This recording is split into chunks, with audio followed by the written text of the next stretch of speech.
My wife, Michelle, agreed to the divorce without the slightest hesitation.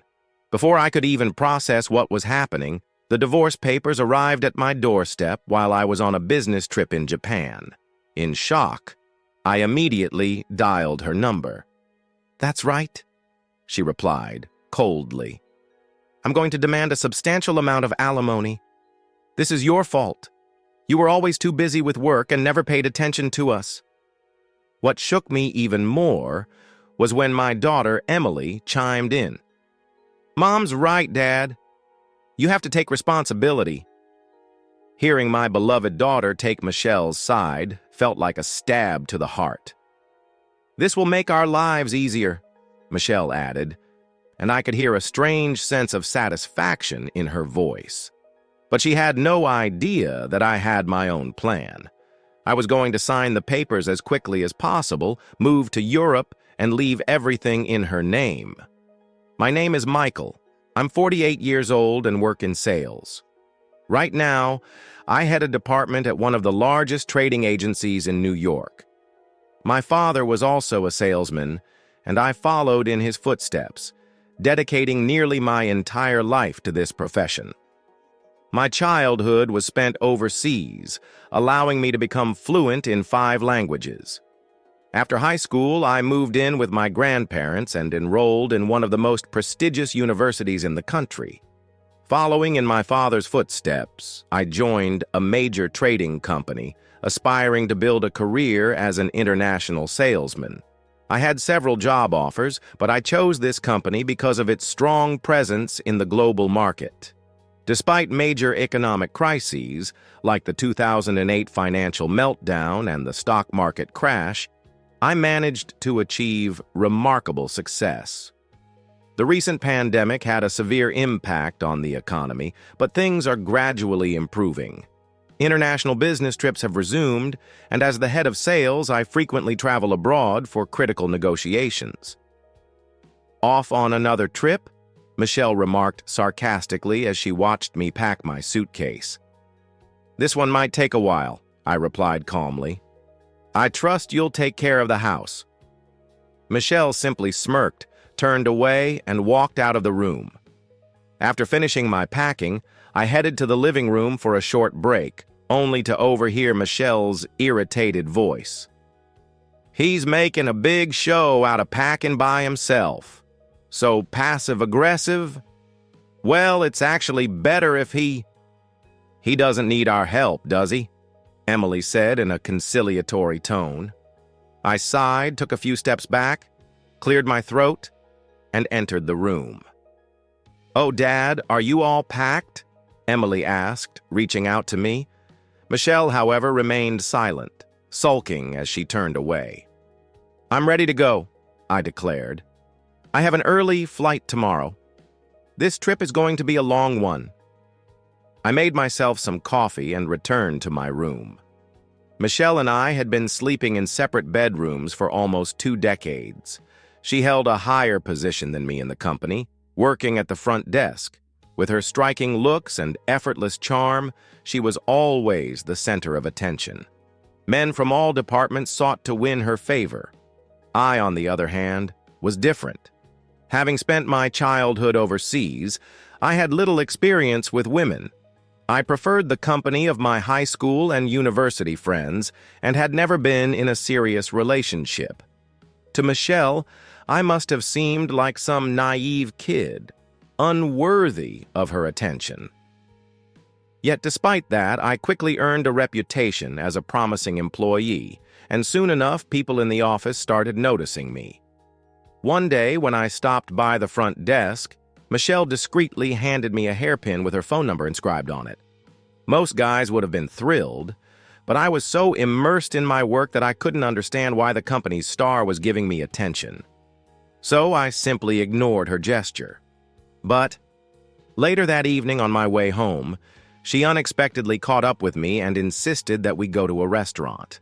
Sipping her wine, as soon as I stepped out of the living room with my coffee, Emily tried to lighten the mood with a chuckle. "Well, isn't it thanks to his hard work that we get to live comfortably?" I really wish you'd try to keep him in a good mood a little more often, she said, trying to calm Michelle down. When Emily was little, she was always attached to me, constantly calling, "Daddy, Daddy." But as she reached her teenage years, she started rebelling against me. On the other hand, she gravitated toward Michelle, who wasn't much of a caretaker but was stylish and youthful. For Michelle, who had never been an involved mother, Emily, with her sweet-talking ways, was far easier to handle than me, the one who nagged, especially when it came to big financial decisions like private school tuition or college enrollment. Emily was even more cunning than her mother. She knew exactly how to play both sides to her advantage. At first, I was troubled by her rebellious phase, but when she eventually became more agreeable, I felt relieved. However, one particular incident made me realize that her true nature was far more calculating than I had thought. I used to criticize Emily for not getting a job after graduating from college, calling her lifestyle bridal training as she spent most of her time doing nothing. But now I didn't even feel like saying anything anymore. "Dad, do you know any good guys at your company? I'd love to find someone reliable and wonderful like you," Emily would say from time to time when I was home, almost as if she were flattering me. "Well, if I see someone promising, I'll introduce him to you," I would respond, with a smile. But deep down, my heart had already grown cold. In the end, Emily was just looking for someone convenient to depend on, just like Michelle. One victim in this family was enough, so I pretended to be looking while avoiding the issue altogether. "You know, he's never introduced anyone to me. I'm already 28. I want to get married soon and become a graceful stay-at-home wife like you, Mom," Emily would say. "She's already deep into her elegant bridal training, isn't she?" Michelle responded. "How boring. Guys like him are just a drag, not worth recommending," they giggled. "But hey, if you want to have fun, there are plenty of ways to do that, right?" "Oh, Mom, are you really saying that in front of your daughter?" They burst into uncontrollable laughter. I entered the room silently, unnoticed by them. What am I going to do with these two? I thought. But in the end, they were my family. I took a sip of my coffee, feeling an odd sense of emptiness. The bitterness lingered, making it hard for me to relax. Before I even realized it, my plane had landed in Bangkok. I must have dozed off, lost in thought. As I stepped off the plane, I felt refreshed, a stark contrast to the heaviness I had carried when leaving home. At the airport, I met with the local staff who escorted me to the branch office. There, we went over the details of the deal. Thailand was a key trading hub in Southeast Asia, playing a vital role in our company's operations. On the final day of my trip, after smoothly navigating negotiations and successfully finalizing the contract, all that was left was my return home. Then a letter from New York arrived at my hotel. Why would they send a letter when a simple phone call or email would have sufficed, especially if it was addressed to me personally? Curious, I opened the envelope. Inside was a single sheet of paper. Unfolding it, I saw the divorce papers, signed and stamped by Michelle. She sent the papers all the way to Bangkok. Couldn't she have waited until I got back? Feeling frustrated, I decided to call Michelle anyway. "Oh, what a surprise! Did the mail happen to arrive?" she asked.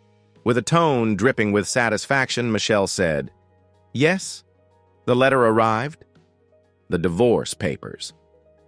"And what is this all about?" I asked calmly. Michelle grinned and laughed. "What do you think? I want a divorce. You've neglected this family for so long that I finally ran out of patience," she declared triumphantly. "Is that so?" I replied evenly. Michelle let out a scornful chuckle. "I'm dead serious. Even our daughter agrees with this decision," she continued, not giving me a chance to speak. "So that's that. And oh, the alimony will be quite hefty. Thank you very much. This is all your fault," You've always put work above your family." In the background, I heard Emily's voice. "That's right. It's all Dad's fault. You better take responsibility." "This will make our lives easier," she added, continuing her tirade against me. As I listened to their barrage of accusations, Michelle suddenly burst into laughter. "Why so quiet? In shock because you're getting dumped? Or maybe you're crying over there?"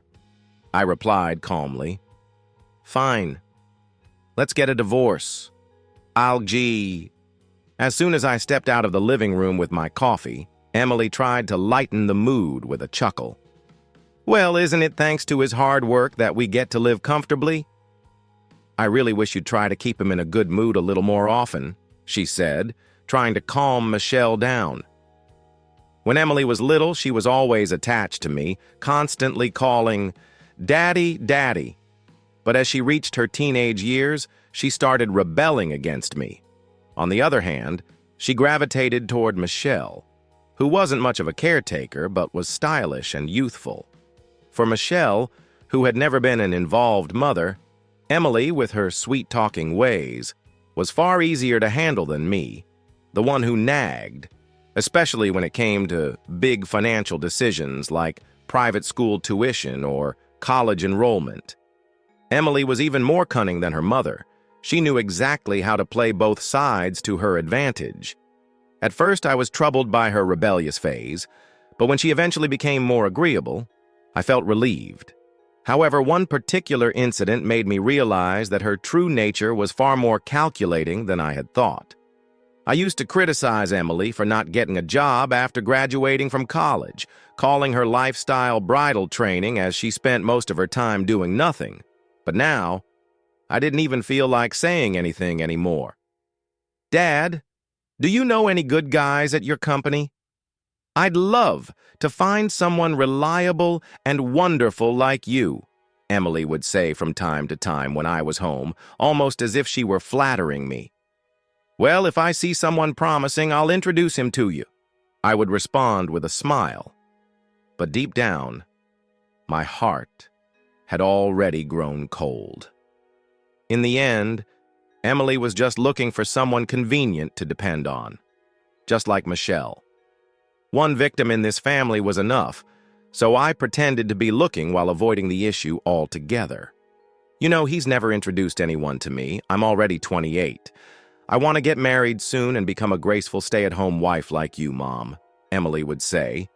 "She's already deep into her elegant bridal training, isn't she?" Michelle responded. "How boring. Guys like him are just a drag. Not worth recommending," they giggled. "But hey, if you want to have fun, there are plenty of ways to do that, right?" "Oh, Mom, are you really saying that in front of your daughter?" They burst into uncontrollable laughter. I entered the room silently, unnoticed by them. What am I going to do with these two? I thought. But in the end, they were my family. I took a sip of my coffee, feeling an odd sense of emptiness. The bitterness lingered, making it hard for me to relax. Before I even realized it, my plane had landed in Bangkok. I must have dozed off, lost in thought. As I stepped off the plane, I felt refreshed. A stark contrast to the heaviness I had carried when leaving home. At the airport, I met with the local staff who escorted me to the branch office. There, we went over the details of the deal. Thailand was a key trading hub in Southeast Asia, playing a vital role in our company's operations. On the final day of my trip, after smoothly navigating negotiations and successfully finalizing the contract, all that was left was my return home. Then a letter from New York arrived at my hotel. Why would they send a letter when a simple phone call or email would have sufficed, especially if it was addressed to me personally? Curious, I opened the envelope. Inside was a single sheet of paper. Unfolding it, I saw the divorce papers, signed and stamped by Michelle. She sent the papers all the way to Bangkok. Couldn't she have waited until I got back? Feeling frustrated, I decided to call Michelle anyway. "Oh, what a surprise. Did the mail happen to arrive?" she asked. With a tone dripping with satisfaction, Michelle said, "Yes, the letter arrived. The divorce papers." "And what is this all about?" I asked calmly. Michelle grinned and laughed. "What do you think? I want a divorce. You've neglected this family for so long that I finally ran out of patience," she declared triumphantly. "Is that so?" I replied evenly. Michelle let out a scornful chuckle. "I'm dead serious. Even our daughter agrees with this decision," she continued, not giving me a chance to speak. "So that's that. And oh, the alimony will be quite hefty. Thank you very much. This is all your fault. You've always put work above your family." In the background, I heard Emily's voice. "That's right. It's all Dad's fault. You better take responsibility. This will make our lives easier," she added, continuing her tirade against me. As I listened to their barrage of accusations, Michelle suddenly burst into laughter. "Why so quiet? In shock because you're getting dumped, or maybe you're crying over there?" I replied calmly. "Fine. Let's get a divorce. I'll give you everything I own. Oh, and I'll be taking the savings too. You don't mind, right? After all, I supported you all these years. So, be grateful and hand them over," Michelle said, and I could almost see her smug smirk through the phone. "Understood. Let's proceed with that," I said, as I listened to their triumphant laughter. I hung up the phone. "Well, things are about to get busy," I muttered to myself, and decided to get moving right away. As soon as I returned to New York, I immediately submitted the divorce papers and completed all the necessary procedures. For the first time in 30 years, I felt a sense of relief. I cracked open a bottle of beer, leaned back in the chair I had brought out onto the balcony, and enjoyed the pleasant evening breeze. I let out a deep breath. And then my phone rang. Who could that be? I wondered, as my phone rang loudly, pulling me out of my thoughts. Michelle's name flashed on the screen. "Hello?" I answered. Immediately, her hysterical screaming blasted through the line. "What the hell do you think you're doing?" She shrieked so loudly that the sound distorted. "What do I think I'm doing? What are you talking about? What's going on?" I responded calmly. For a moment, all I could hear was her heavy, ragged breathing, as if she was struggling to catch her breath. It's about that document," she finally spoke, still panting. "It clearly states that your infidelity was exposed because of the divorce, so I'm demanding compensation." "That's not all, is it?" I said in a steady voice. Michelle's voice trembled. "Yeah. There are also the DNA test results proving that Emily isn't my daughter. And there's also evidence that you deceived me into raising a child that wasn't mine," I continued. "So I'm demanding full reimbursement for all the expenses I incurred raising her. If you refuse, we'll settle this in court." But I can't pay something like $300,000, she stammered. "Then why don't you have Emily's real father pay?" "Seems fair, doesn't it?" What are you talking about?" she stuttered. "Don't play dumb. I know everything. Every last detail," I said in a low voice, and I heard Michelle gasp on the other end. But he doesn't have that kind of money anymore. His ex-wife took everything, the savings, the retirement fund, all of it. Her pathetic excuse was as good as an admission that Emily truly had another father. I was exasperated by Michelle's usual foolishness. "It's former Vice President Brown, isn't it?" The silence on the other end was deafening.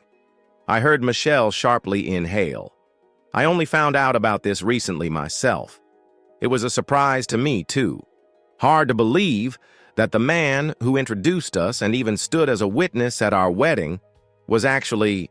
Who could that be? I wondered, as my phone rang loudly, pulling me out of my thoughts.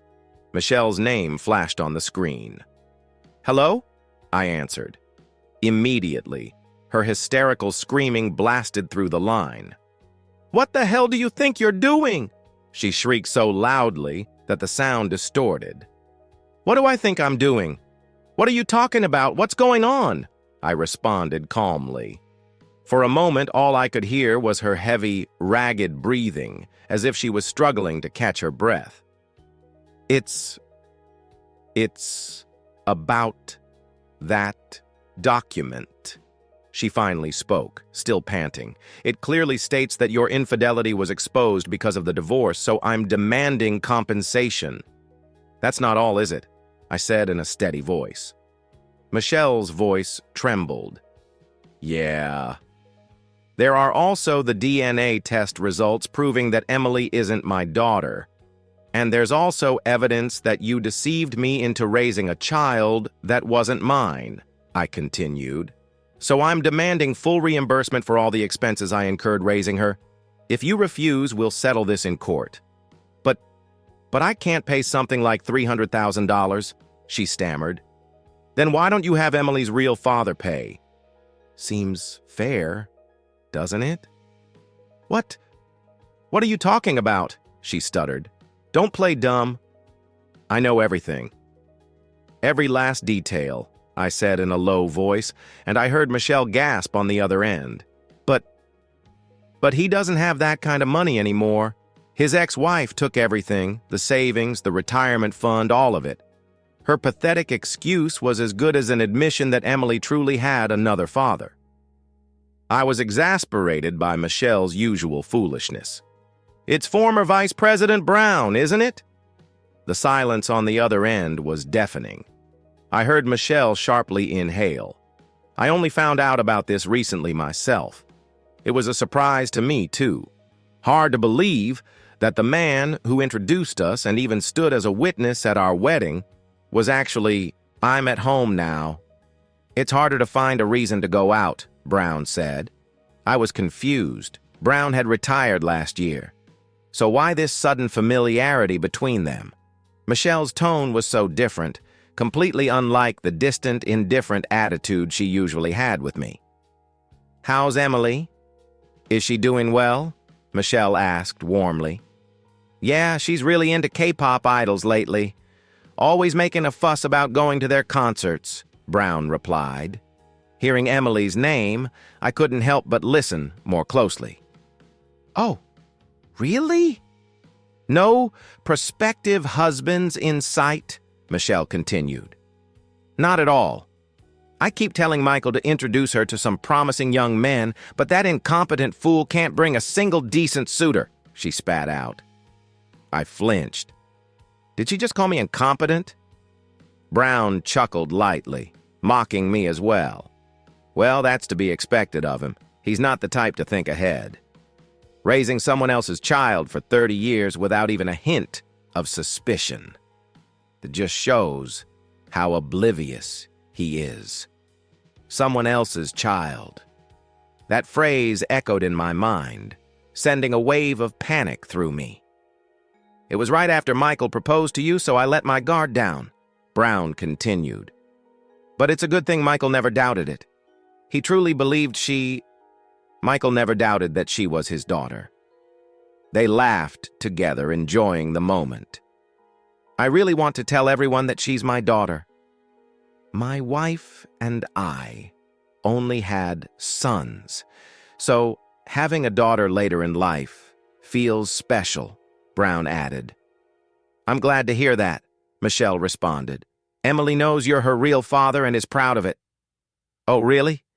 If she ever needs anything, make sure she tells me." "I want my precious daughter to have the best," Brown said. "Let's go to a nice restaurant and celebrate sometime soon," Michelle suggested, her voice taking on a sweet, coaxing tone. But I was far beyond caring. Emily knows who her real father is and is proud of it. My vision darkened, and cold sweat broke out on my skin. I felt lightheaded, barely recalling the rest of their conversation. Somehow, I managed to slip out of the restaurant unnoticed, I called my client and canceled our meeting, citing that I wasn't feeling well. He apologized and expressed concern for my health. It suddenly hit me. Strangers were far kinder to me than the people who were supposed to be my family. I found myself muttering, "I've been betrayed by my former boss, my wife, and my daughter. All alone." I don't remember how I got home, but when I came to, I was lying in bed. Neither Michelle nor Emily had come home yet. Staring up at the ceiling, I swore I would uncover the truth about Michelle and Brown. Hiring a private investigator didn't take long to confirm my suspicions. They were indeed having an affair. What's worse, it started even before Michelle married me. Talking to someone who had retired, I learned that their affair had been quite well known at the time. Then came the DNA test. When Emily came home drunk and fell asleep in the living room, I secretly took a saliva sample. I felt utterly miserable, doubting the paternity of the daughter I had once cherished. But now, realizing she was just as deceitful as Michelle, my anger replaced any lingering affection. The results confirmed it. She wasn't my biological daughter. Looking at the evidence of Michelle and Brown's infidelity and the DNA test results, I laughed. It was a dry, hollow laugh.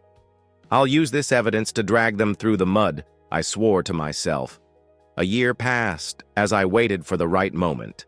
When Michelle lied about going to a hot spring with friends and instead went with Brown, I didn't miss my chance. I contacted Brown's ex-wife, revealing their affair with the evidence I had gathered. She turned pale as she examined the proof, but promised to fully cooperate with me. With the help of a top-notch lawyer and her son, we stripped Brown of everything. He was cast out, just as his wife had promised. "Now it's your turn." I remembered her words when I reported back to her 3 days later. Then Michelle called me again, her voice frantic. "What does this mean?" she screamed. "What do you mean? What does this mean?" "Maybe you should expand your vocabulary," I replied, exasperated. Michelle was breathing heavily in frustration. "You transferred the deed to that land, that remote mountain. It's practically worthless. I talked to a real estate agent and they said I'd lose money selling it. The maintenance fees and taxes are a nightmare." I calmly responded to her shrill protests. "You said you wanted everything I owned. I just made your wish come true. By the way, that land from my grandfather was a burden, so you taking it off my hands really helped me out." After my sarcastic thanks, Michelle probably fell silent from sheer anger. Then I heard a voice shout, "Mom, it's a disaster." "Wait, is that you, Dad?" The call switched to video chat, and Michelle's face looked furious while Emily was pale with shock. "I just went to the bank to check our account. Mom, calm down. There's less than $100 left." Michelle's jaw dropped. "Dad, what's going on?" Emily glared at me. "There's no money left because you all spent it," I replied calmly. Michelle glared at me, raising her voice.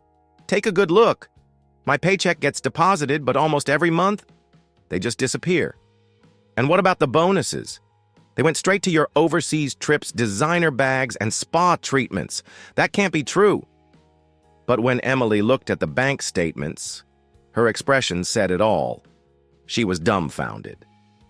"You know, Michael," Michelle continued, "it's your job to take care of your wife and daughter, yet you haven't managed to save a single penny. You're utterly incompetent." I met her harsh words with a cold response. "I haven't bought anything for myself since we got married. Everything was for you and Emily. And what did I get in return? Betrayal and mockery. Why should I satisfy someone who treats me like that?" Behind Michelle, I noticed Brown peeking out. It seemed he'd been there all along. Kicked out by his wife, he must have ended up at Michelle's place. "Michael, long time no see," Brown said, trying to... "Long time no see," Brown said, trying to sound calm, though he looked more disheveled than before. "Long time no see, Mr. Brown," I replied firmly. His face twisted, and I continued. After betraying all these people, now you're kicked out with no home or money. What do you want from me? Brown forced a smile. Well, what's the matter, Michael? This isn't like you. We're talking about the wife you've been with for 30 years and the daughter you cherish. Stop being petty and help him out, will you? His words made my blood boil. Help? Why should I help? Why don't you help Michelle and Emily if you care so much? Brown shrugged sadly. Michael, I'm just an old man now. My relationship with Michelle isn't what you think. She was just helping me. So please, with a generous heart, help Michelle and Emily and me too in our time of need. I watched him, realizing that he might have always been this shameless, but it was only now becoming clear. Just then, Emily cried out, almost screaming, "Dad! Your daughter is in trouble! We can't even afford food! You stopped the credit card! Remember? It hasn't been working since yesterday!" Then, Emily, maybe you should... You're my father, Emily exploded, her eyes fierce and determined. You said yourself you'd rather have a rich executive as your father than someone incompetent like me. If that's the case, you should cherish that father you're so proud of. I tried to guide her to the truth, replying coldly, Right. You transferred all your assets, didn't you? Then this house belongs to her. We could sell it and get a significant amount of money, she added. Brown, sitting beside her, looked petrified. Yes, that's right, he blurted out quickly. It's the high-rise luxury apartment. We could get around $1 million. Emily, hearing this, suddenly smiled. That's amazing. We're set for a while, she said. What are you talking about? Michelle turned to me cheerfully. Michael, my apologies, but we're going to sell this condo you bought and use the money for living expenses and alimony payments. I enlightened him with a simple fact. What are you talking about? This condo was never in my name, so it doesn't belong to Michelle. Michelle was shocked. But that's not what you promised. You said you'd give me all your assets. I smiled. Yeah, that's why I transferred the ownership of those mountains to you. Plus, I gave you the furniture and appliances you bought for your hobbies, even though they were bought with my card. Those mountains are nothing but a nuisance, Michelle exclaimed, slumping to the floor. Then, whose name is this condo under? Emily demanded. At that moment, a man popped up beside me, causing Emily and the others to scream. This is Kenny, my childhood friend and current employer. Employer? What are you talking about? Michelle asked, bewildered. I quit my job and am now in Bangkok, Thailand, I explained. Kenny's been running a company here and invited me. I never mentioned it because I knew you wouldn't approve. The first thing I thought about after the divorce and gaining my freedom was that now I could work with Kenny. What about this condo? Michelle pressed on. Kenny took it over. Long time no see, Michelle. You might not...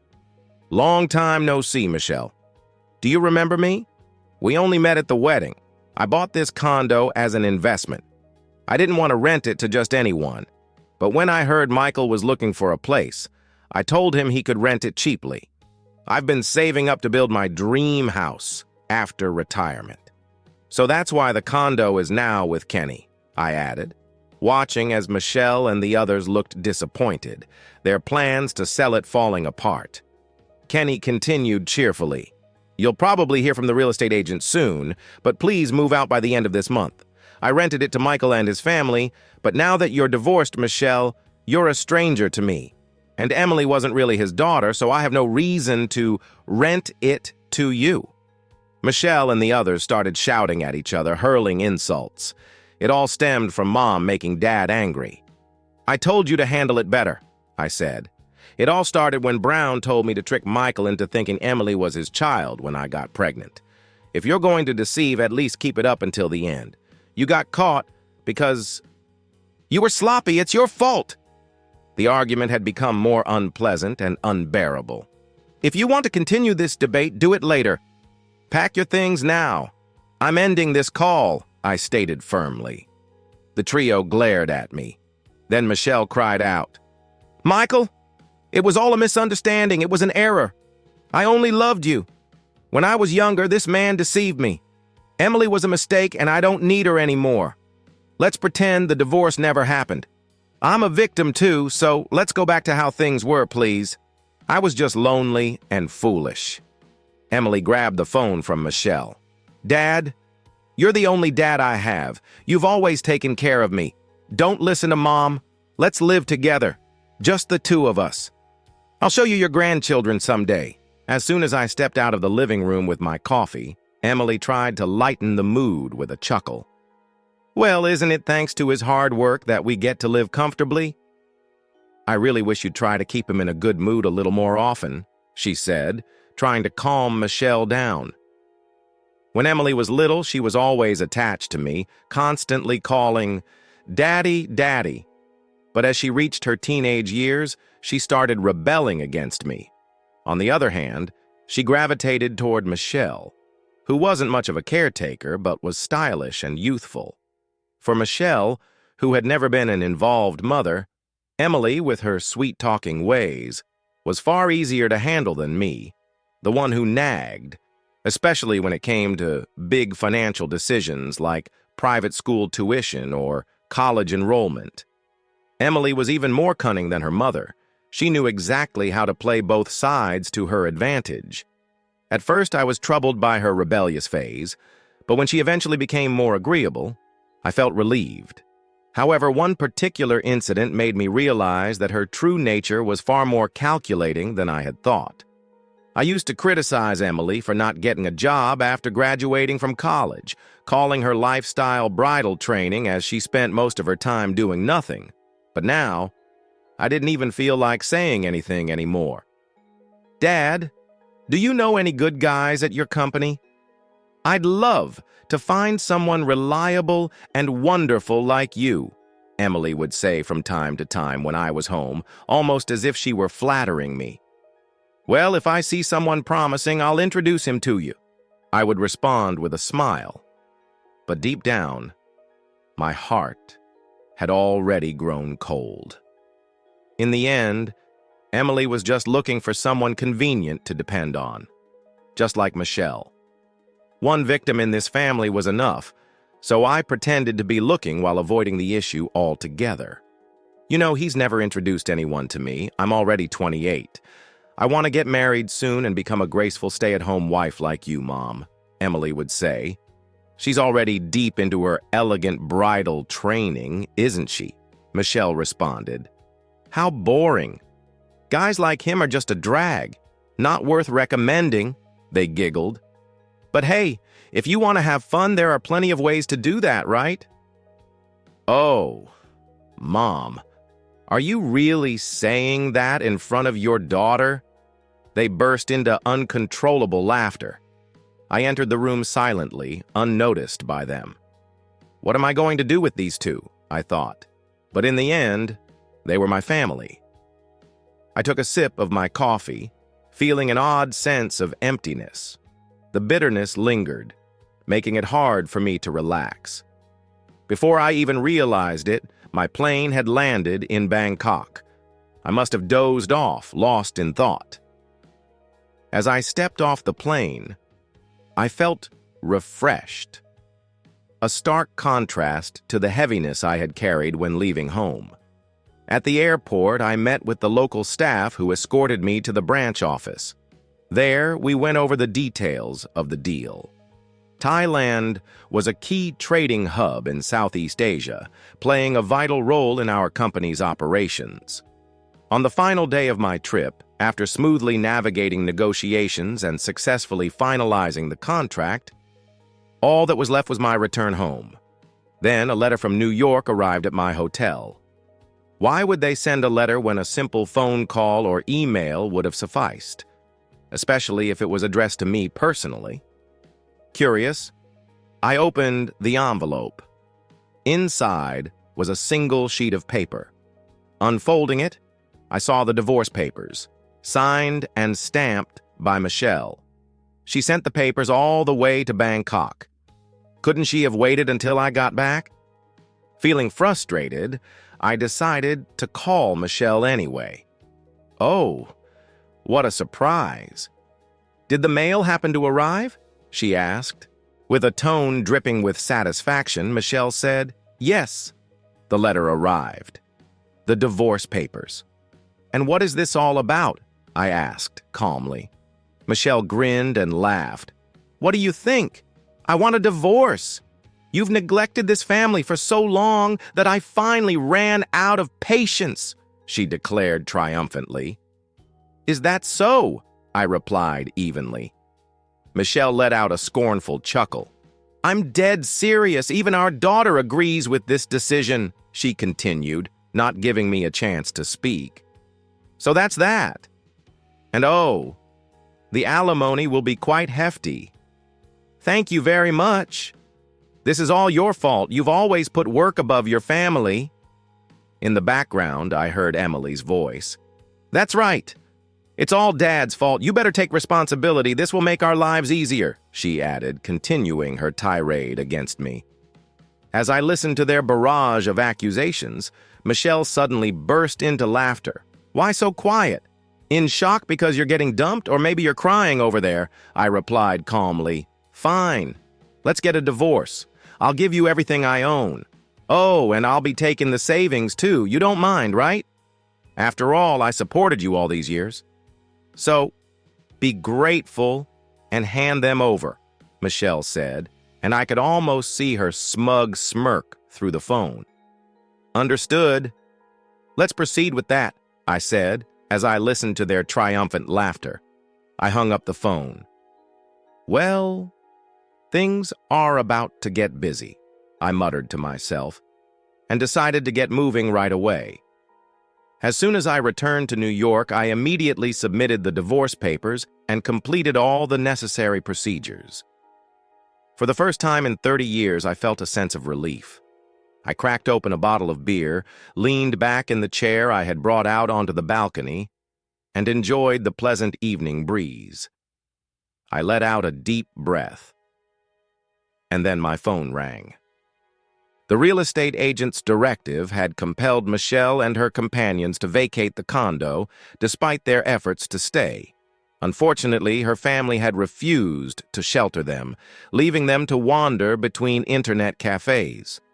Brown's circumstances were even more dire, as his ex-wife's powerful connections had obstructed his ability to secure employment or lodging. Ultimately, his desperation led to an outburst, resulting in his arrest. As I reflected on these events, a sense of vindication emerged, tempered by the realization of the profound personal toll that betrayal and adversity can take. Michelle and Emily vanished from the city without a trace, rumors swirling about them living in seclusion in the distant mountains. Since then, I've joined Kenny's company, and our sales have steadily climbed. The people here are kind, filling the void left by Michelle and Emily. Sharing a beer with Kenny after work, discussing business, and reminiscing has become my greatest joy. Despite my fatigue, I am deeply grateful for this change. Looking back, I see that I wasted time misjudging people, but those lessons have taught me to treasure the wonderful company I now have. In the years ahead, I aim to cherish my relationships and time even more. Tonight's story takes us to a place where nothing happens by chance. Have you ever felt that certain houses, remember? That they can sense, choose, even pull you in? There are places where a single glance can be more dangerous than words. And one touch can spark something completely forbidden. At first glance, it's just a quiet vineyard. But behind the white walls and the scent of ripening grapes lie secrets, desires.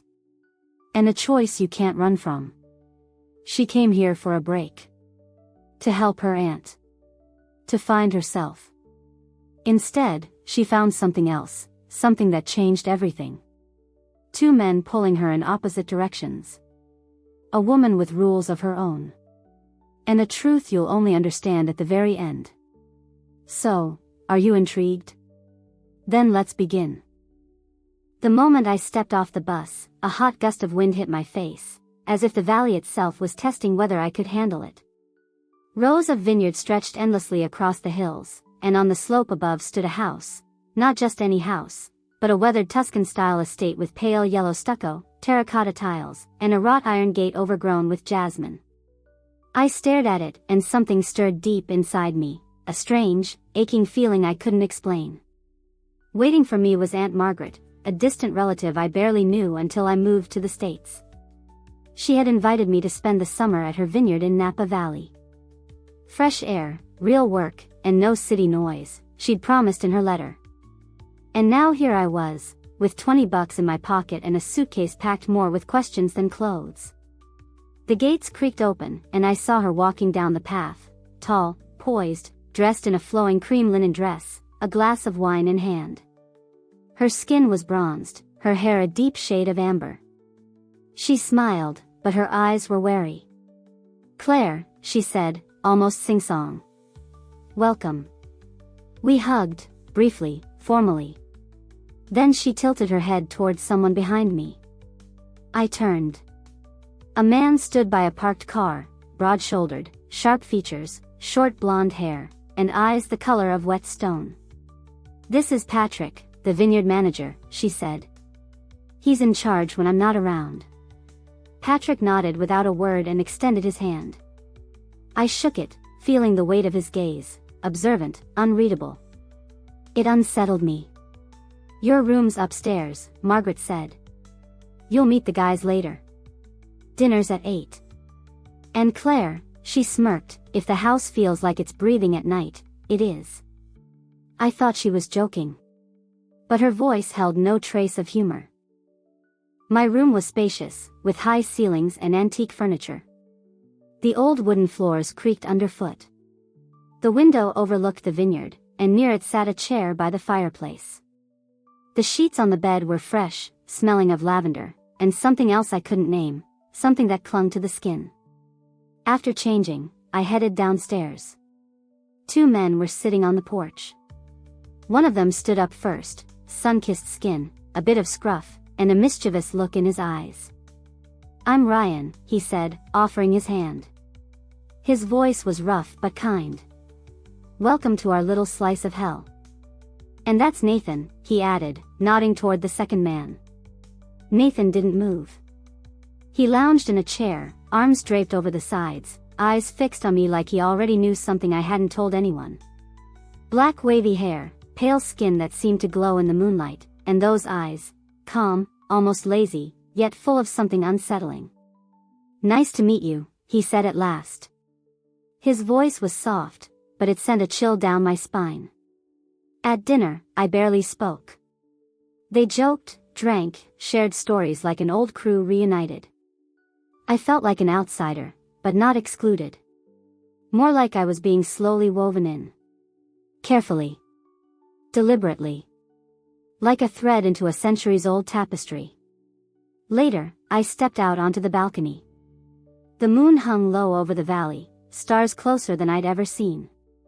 The air was thick, heavy with wine and something older. I closed my eyes, trying to name the unease in my chest. Then I heard footsteps behind me. "Regretting it already?" Nathan asked. I turned. He was leaning against the railing, not looking at me. "No," I said. "It's just different. This place has always been that way," he murmured. "It doesn't change." "We do." I didn't know what to say. So I stood beside him. Too close. Too quiet. His hand brushed the railing, almost grazing mine. And in that second, I knew I'd crossed a line I couldn't uncross. The morning started with shouting. Through the thin walls, I heard Patrick's grumbling voice. He was yelling at Ryan about a broken wine barrel. The house was cool, but I still felt the heat from the night before. From the wine. From the way they looked at me. From the whispered words that stayed in the air.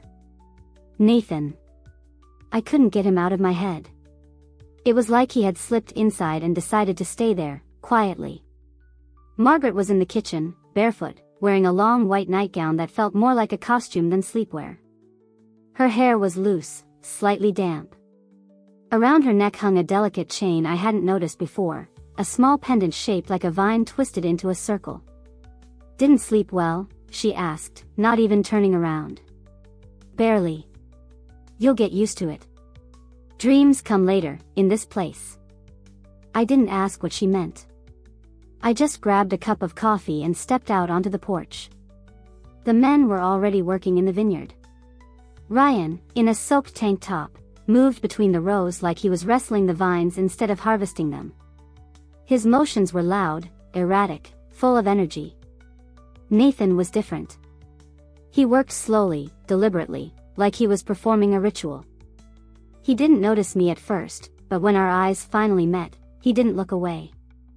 There was something in that gaze, something forbidden. He didn't wave or smile. He didn't say a word.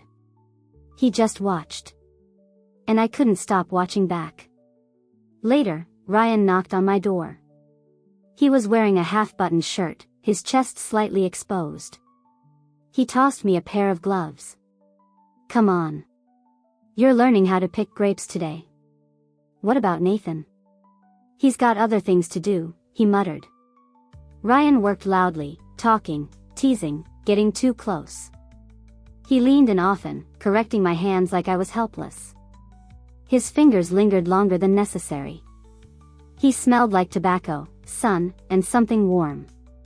When he laughed at his own joke, I smiled back, even though I hadn't heard the punchline. What were you doing with Nathan on the balcony last night? Nothing, I answered too fast. Good. His voice was flat as he yanked a grape bunch from the vine. I wanted to ask what he meant, but his expression had already turned cold. So I said nothing. That afternoon, I realized Margaret was gone. Patrick said she'd gone into town but didn't say where or why. The house felt different without her. Quiet, like it was holding its breath. I went for a walk. Behind the house, a narrow trail led to a small overlook. Vineyards rolled on to my left, scattered trees to the right. The sun warmed my back, the breeze played with the hem of my dress. On top of the hill, I sat on a stone and looked down. Nathan was standing alone in the middle of the vines. He looked up, and even from a distance, I felt it. Something shifted between us. He walked toward me slowly, giving me time to leave. But I stayed. Not scared to be out here alone, he asked when he reached me. Should I be? Sometimes being alone reveals things you'd rather not see. I looked at his face. He was too close. The shadow of his hat covered his eyes, but I could see his lips, slightly parted. The silence between us grew heavy. You always talk in riddles? No. This place just makes you talk that way. And are you always like this? No, he said, his mouth curling into the faintest smile. I'm usually worse. I laughed, and it surprised me. He smiled too. Not a charming smile, not rehearsed, but crooked and warm, like lightning before the storm. Then, without a word, he reached out and brushed a strand of hair from my face. Gently. But there was something in that touch that made me want to either run, or burn. You don't get it yet, Claire, he said softly. This place, it's not just a vineyard. It's already pulling you in. You watch it, and it watches back. I opened my mouth to respond, but he was already walking away. Just like that. Silent. Leaving the air charged behind him. That evening, Margaret returned. She walked onto the porch with a new bottle of wine and a smile that didn't quite reach her eyes. She poured glasses for all of us, sat down gracefully, and said, "Tomorrow's the full moon. We'll have dinner up on the hill. It's tradition. Wear white." Patrick's jaw tightened. Ryan looked away. Only Nathan met my eyes. He leaned forward, barely whispering across the table. It begins. 3. Under the skin. Claire, Nathan, Ryan, Margaret. The morning felt heavy. Not because I was tired, but because I couldn't shake the feeling that someone was watching me. Not with eyes. With presence. Like the walls themselves held memories of others. And now, I was part of them. I slipped into a white dress, just as Margaret had asked, and stepped out toward the vineyard. The men were already working. Nathan wore a black shirt, open halfway down his chest, and leather gloves. He didn't look at me, but I knew, he sensed me there. Ryan came over first. His mood was different, sharp, tense. His movements were abrupt, almost aggressive. I tried to make a joke, to soften the mood. "Everything okay?" I asked, trying to catch his eyes. "Just stop looking at Nathan so much," he muttered. "He loves putting on a show. That's none of your business." He smirked, but there was no humor in it, just a challenge. Something shifted between us. A heat. Anger mixed with something I didn't want to name. Ryan was dangerous in one way. Nathan, in another. He didn't just attract. He pulled. After lunch, I hid in the library. Old books, thick shelves, the scent of paper and dust, it reminded me of who I used to be. Of clarity. This place offered none. "You don't like the noise?" a voice came behind me. I jumped. Nathan. He walked past, trailing his fingers across the books as if reading with his skin. Then he stopped at the door and opened it. "Want to see something?" I didn't answer. I followed. He led me down a narrow hallway I hadn't noticed before. We descended into a cooler, darker part of the house. A heavy wooden door. Nathan took a key from around his neck and unlocked it. The hinges groaned. The air was damp. A wine cellar. "We keep bottles here no one drinks," he said, flipping on a single dim light. Rows and rows of wine bottles lined the stone walls. The air smelled of wood, earth, and time. I stood there in my white dress, heart racing. Why not drink them? Because they're meant for something else. I turned slowly. Nathan leaned against a stone column, half in shadow. His eyes glowed like embers. He stepped closer. His hand reached for my face, fingers brushing my cheek with unbearable slowness. I could barely breathe. "Do you feel it, Claire?" he whispered. "This place changing you?" I didn't get a chance to answer. His lips were close. His breath burned my skin. He didn't rush. He watched me. Waited. Measured how far I'd let him go. And I followed, without asking why. His hands traced down my arms, to my waist. Then the door slammed open. "What the hell is going on?" Ryan's voice cracked through the cellar like a whip. I jumped back, as if waking from a trance. Nathan stood up straight, unbothered. "We were talking," he said coolly. "Sure you were," Ryan snapped, eyes blazing. "Not the kind of anger you show in a fight, something rawer. Deeper." I had no words. Nathan walked past him and left without another glance. Ryan stayed, staring. "You don't know what you're getting into," he said quietly. "And you do? More than you think." He turned and walked away. By the time the sun touched the horizon, we gathered on the hilltop. Margaret sat at the center, draped in silver, like the moon itself had taken human form. The men stood silent in dark suits. And me, in white, like a bride. Only no one said whose wedding it was. Margaret raised a glass. The wine was dark, almost black. It burned. "Tonight," she said, eyes locked on mine, "the vineyard chooses. If you feel it, don't fight it." I didn't know what I was supposed to feel. But when Nathan touched my hand, heat raced through my veins. And when Ryan offered me his glass, a chill danced down my spine. That's when I knew.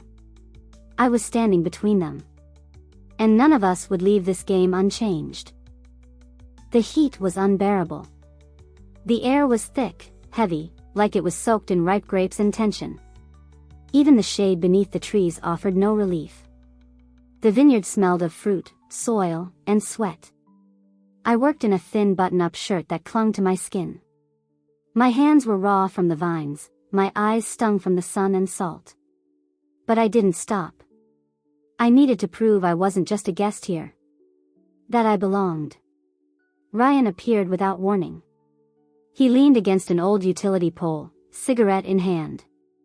His eyes moved over me slowly, pausing on my collarbones before locking with mine. He didn't speak at first. Just that look. "You're gonna overheat," he finally said. "And not from the sun." I straightened my back, trying not to show how hard I was breathing. "Some people don't run from the fire," I said. "Some choose to burn." He smirked. Not playfully, but with something darker. Like he'd accepted a challenge. He stepped closer, pulled off his gloves, and ran his fingers along my wrist. "You're dangerous, Claire. You just don't know it yet." "And you? Dangerous?" "Only to the ones who want to know what it feels like, to live without skin." His words hit like heat. I clenched my jaw, not breaking eye contact. Then he stepped in, not fast, not bold, but like it had already been decided long ago. "If I kiss you," he murmured, "will you stop me?" I didn't answer. My heart was pounding so hard I was sure the vines could hear it. He leaned in. His lips brushed mine softly, like I might vanish if he pushed too hard. Then deeper. His hands gripped my waist. My fingers knotted in his shirt. I felt like he was trying to pull me into him, under his skin. It lasted a second. Or a lifetime. Then I pulled away. Sharp, breathless. "No," I whispered. He didn't chase me. "Too fast?" he asked calmly. "Too right to be right." "Get used to that," he said. "Out here, everything comes overflowing." I left. Almost ran, through the vineyard rows, past the crates, down the dusty path. Into the house. Into the shower. Into the silence. But there was no silence inside me. Only noise. And pulse. That evening, Margaret disappeared again. Nathan showed up as usual, silent, like a shadow. He found me in the kitchen, rinsing fruit. "I heard you had a heated day," he said. I tensed. His voice was even, but something sharp lay beneath. "I was just working. I'm not talking about the field." I turned to face him. He stood in the doorway, arms crossed. His eyes were calm, but cutting. He saw right through me. As if he'd already torn off the cover and started reading my pages. "Do you like being compared?" I asked. "To Ryan?" "We're different," he said. "He burns. I ruin. You just get to choose which you prefer." I stared at him as he stepped forward and braced one hand on the counter, leaning in just enough. I could smell him, woodsy, spiced. Just his presence near me made everything tremble. "And what if I don't want to choose?" "Then you'd better be honest. With yourself. And with us." That night, I stepped out onto the balcony. The moon was low, nearly grazing the vineyard. I stood barefoot, wearing only a long tank top, hugging my arms for warmth. Then, soft footsteps behind me. I turned. "Ryan." "Can't sleep," he said. "Me neither." He came closer. Didn't touch. Just stood there, beside me. As if he knew that even one wrong move would shatter the moment. "I'm not asking you for anything," he said quietly. "But if you ever want it, just look at me. I'll know." Then he left. Left his warmth in the air. And I stood there, not cold, but shaking. Because I realized. I wanted them both. In different ways. But just as much. And that was wrong. But it tasted too good to walk away. It started with a dream. I was standing in the middle of the vineyard. The vines swayed in the wind. The sky was dark, stained with red. Someone was calling my name, softly, like it came through water. I turned, but no one was there. Just a black figure between the rows, still and silent, like it had been cut out of the night itself. And I knew it wasn't Ryan. Or Nathan. It was something else. Something waiting. I woke up soaked in cold sweat, a tight knot in my throat. It was still dark outside. But sleep wouldn't return. I came down to breakfast later than usual. Margaret was already in the kitchen, calm, composed, wearing a crisp white shirt and dark jeans. She was slicing peaches, each cut smooth and precise, like a blade. "Did you sleep well?" she asked, without turning. "Not really." "The dreams came?" I froze. She knew. "Yeah. It's normal. This house talks to those who are ready to listen. Don't resist. Just remember." She handed me a plate of fruit, and for the first time, I felt something more in her presence. It wasn't just confidence. It was power. She wasn't just the owner of this house. She was its essence. Later that day, I was asked to clean out a storage room beneath the stairs. Dust hung in the air like fog. I sneezed my way through the shelves, wiping down old boxes, until I found a crate full of photos. Old, yellowed snapshots. One of them showed a younger Margaret, barely recognizable. Next to her, a man. He looked like Nathan. Almost identical. But softer. Different. Off. "That's her brother," came a voice behind me. Ryan. He had appeared without a sound, as usual. His eyes flicked from the photo to my face. He died. He vanished. Years ago. After one of those full moon dinners, like the one on the hill. You say that like it's normal. Nothing here is normal, Claire. He took the photo, placed it back in the box, and closed the lid. You need to be careful. With her. With Nathan. With this place. I stared at him. There was no jealousy in his voice. Only warning. And that made it even scarier. By evening, the sky turned heavy with clouds. It smelled like a storm, but no rain came. I stood on the balcony, watching Nathan walk up the path with a lantern in hand. He stopped, looked up. We locked eyes, wordless. "Come with me," he said when I reached him. He led me through the vineyard, past moss-covered posts and forgotten rows. Then we turned, off the path, into a part I'd never seen before. A small cottage, hidden among the vines. Nathan opened the door. Inside, an old wine map, aged books, candles. The air was thick with dust, incense, and wine. "What is this place?" I asked. "This is where they used to meet. The ones who ran this land. Before Margaret. Before us all. Why bring me here?" He stepped closer. His fingers brushed my cheek. "Because you're already part of it. Because you're not here by accident." I took a step back. My head spun. Words swirled but refused to make sense. "What are you saying?" "You feel things. You see. You had a dream, didn't you?" I nodded, silently. He smiled, softly, almost sadly. "So did I. But a long time ago." He moved in. His arms slid around my waist. "Nothing here happens for no reason. Not even you." His lips were close, but this time, I pulled away. I don't know who to trust anymore. You. Ryan. Margaret, you all speak in riddles. We're not riddles. We're just already inside. You're still stepping in. I walked outside. The wind picked up.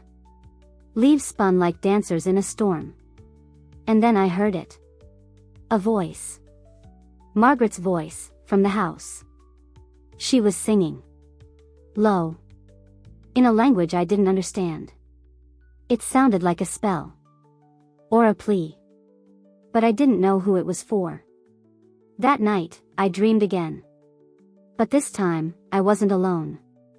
Nathan stood beside me. Ryan behind me, shirtless, eyes burning like fire. And in front of us, Margaret. Holding a bowl of wine. To enter, she said. You must give something up. What that is. You decide. I woke up screaming. And for the first time. I didn't want to be here. But it was too late. I was already inside. The storm they'd promised all day still hadn't come. The sky hung low and swollen, like time itself was holding its breath. The house was stifling. The air thick with the scent of coming rain, and wine not yet poured. Every sound made my skin jump. Every glance felt like a spark. Especially his. Nathan avoided me the entire day. Nowhere in the house. Nowhere on the grounds. Ryan, on the other hand, had become my shadow, quiet, tense, always just there. I didn't know which was more dangerous, the man who vanished into silence, or the one who stood too close to the edge. As the sun dipped low, I wandered down to the river. I needed space. Air. I sat on a rock by the water's edge, slipped off my shoes, and dipped my feet into the cool current. The quiet calmed me. But not for long. Footsteps. I knew who it was before he emerged from the trees. Still running? Ryan's voice was low, restrained. I'm not running. No? Then who disappears every time things get real? I stood. The wind slipped the strap of my dress off my shoulder. I pulled it back into place, refusing to meet his eyes. What do you want from me, Ryan? Everything. Or nothing. But not in between. He stepped closer. So close. His fingers brushed my arm, sliding up to my shoulder. The heat of that touch shot through my chest. I'm not yours, I whispered. Not yet. Then he kissed me. Not gently. Fully. Fiercely. His hands clutched my waist, pulling me into him like he couldn't wait a second longer. And I wanted it. All of it. My lips, my chest, my hips, they answered him before I could think. But in the next moment, he pulled back, sharp. Behind me, a voice. Perfect timing. I turned. Nathan. Soaked from the rain that had finally started, hair dripping, expression stone cold. You always show up too late, Ryan snapped. I show up, Nathan said, because I know how this ends. Oh yeah? And how's that? You destroy everything you touch. I stood between them, fists clenched at my sides, trying not to shake. But I was already trembling. Stop it, I said. This isn't a game. Nathan stepped toward me. No, Claire. It is a game. You just don't understand the stakes yet. He looked into my eyes. His hands never touched me. But it felt like he was holding my soul, steady, firm, terrifying. I can't, I whispered. You can, he said. And you already know what you want. I broke. I ran. Through the vines, down the dusty path, past barrels and lanterns. Into the house. Into my room. Into the fire in my chest. 10 minutes later, a knock. It's me, Nathan's voice through the door. I opened it. He stepped in, drenched. Said nothing. Just pulled me into his arms. His hands were warm. Like fire in a fireplace. He held me. And it was enough to break me. I cried. We sat on the floor. I leaned into him. He stroked my hair. Why didn't you leave before? I asked. Because I stayed for you. How did you know I'd come? He looked out the window. Lightning cracked over the hills. I didn't. But I hoped. This place, it doesn't let go of the ones meant to stay. And Ryan? He feels you slipping away. That's why he pulls so hard. I pressed closer to him. His hands moved along my back, my neck. His lips touched my forehead. My cheek. Then my mouth. This kiss wasn't wild. It was deep. Deliberate. Not about taking, but becoming. I let it happen. Not fully. But almost. Later, I stood at the mirror. There, faint on my skin, was a mark. Like the twist of a vine. And I knew. I had changed. There was no going back. There were no words. Only a look. He stood there, soaked like me, exhausted not from the rain, but from silence. From the weight of everything unsaid. He took a step forward. I didn't move back. I closed the door behind him. He watched me. Long deep. Like he was seeing me for the first time, or the last. Are you sure? He whispered, barely audible. I walked to him, took his hands, and pressed them to my chest. My heartbeat was loud. Steady. Thunderous. He felt it. He understood. He pulled me into him, fast, desperate. Like I was saving him. His kisses weren't just hungry, they were aching. Like he was kissing me for every night we hadn't spoken. His fingers traced my skin, sparking shivers that raced through me. Each touch left a mark I couldn't see, but felt. My skin burned. My body wanted him, no fear, no questions. Just him. He pressed me gently against the wall, and I gasped, from the rush, from the fire. My dress slipped from my shoulders, falling in a whisper to the floor. His hands were everywhere. His breath, in my ear, on my neck, along my spine. I had never known it could feel like this, to melt under someone's lips and not be afraid to surrender. We fell onto the bed. Sheets tangled. Bodies intertwined. In that moment, nothing else existed. Not the house. Not Ryan. Not even myself. Just him. Just us. We didn't hold back. It wasn't a game. It was a breaking point. Wild. Raw. Real. He knew what I needed. And gave it, fully, unapologetically. You're mine, he whispered against my chest. Only mine. Do you hear me? I answered him, not with words, but with my body. With sound. With movement. This wasn't about romance. It was about truth. About skin and heat and surrender. No filter. No pretending. Outside, Ryan stood in the rain. He stared up at my window. The light was dim, but it was enough. Enough to know someone was in there. Enough to know who. He didn't move. Didn't yell. Just clenched his fists until his knuckles turned white. He knew. He felt it. With every nerve in his body. What he feared losing. He was losing now. He couldn't hear the moans. He couldn't see my hands on Nathan's back. But he knew. Jealousy tore at him like a saw. He wanted to rip the door open, pull me out, remind me who touched me first. Remind me who I smiled at first. But he didn't move. The rain soaked him. His body froze. His heart burned. He was losing. Back inside, Nathan held my hand. His fingers brushed my wrist, like he was reading my pulse.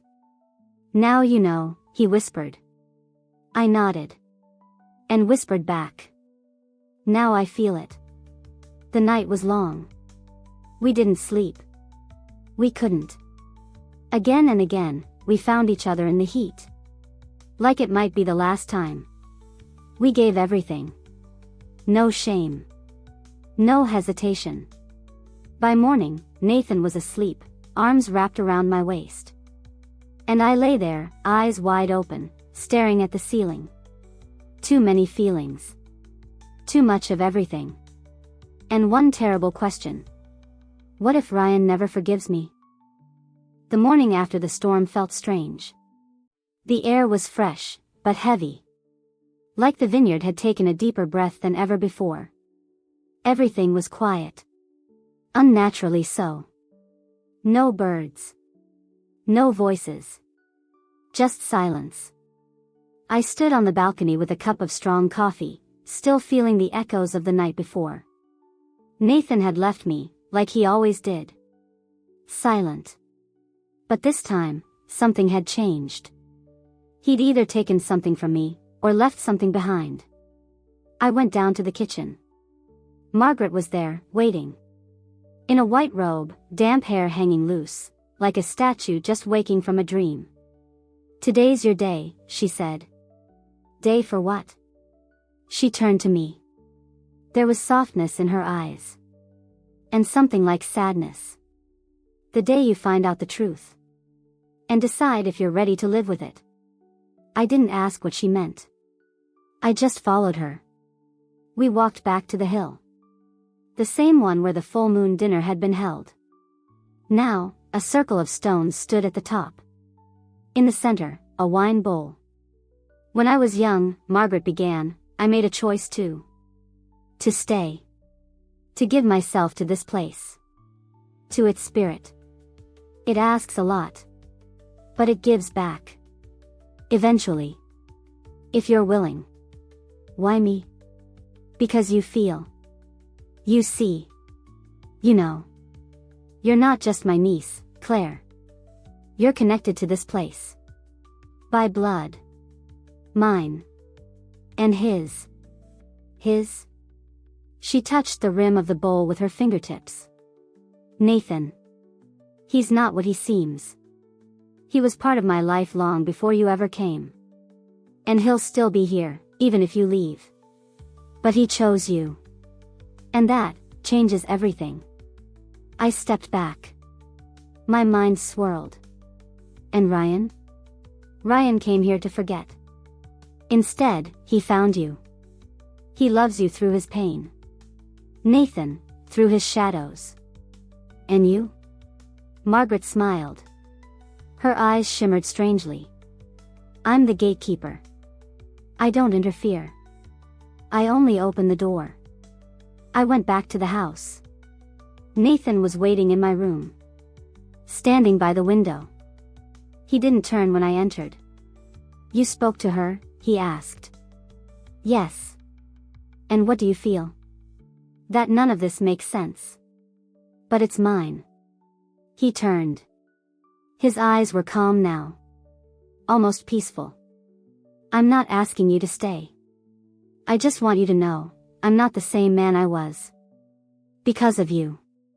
He stepped closer, took my hands. "But if you go, I won't follow. I belong to this place. It doesn't let go of what's rooted in its soil." I nodded. My eyes stung. That evening, Ryan found me near the vines. His eyes were wild, full of desperation. "Don't do this," he whispered. "Don't stay. This place, it lies. Everything's a game. And you? I lost. And I don't want to watch you be next." He touched my cheek. His lips trembled. "I would have taken you away. If I could. But you can't. No." He stepped back. Slowly. Like every step hurt. That night, I returned to the hill. Margaret was waiting. In her hands, the same bowl. "Everything's ready," she said. "All that's left is your answer. Will you stay?"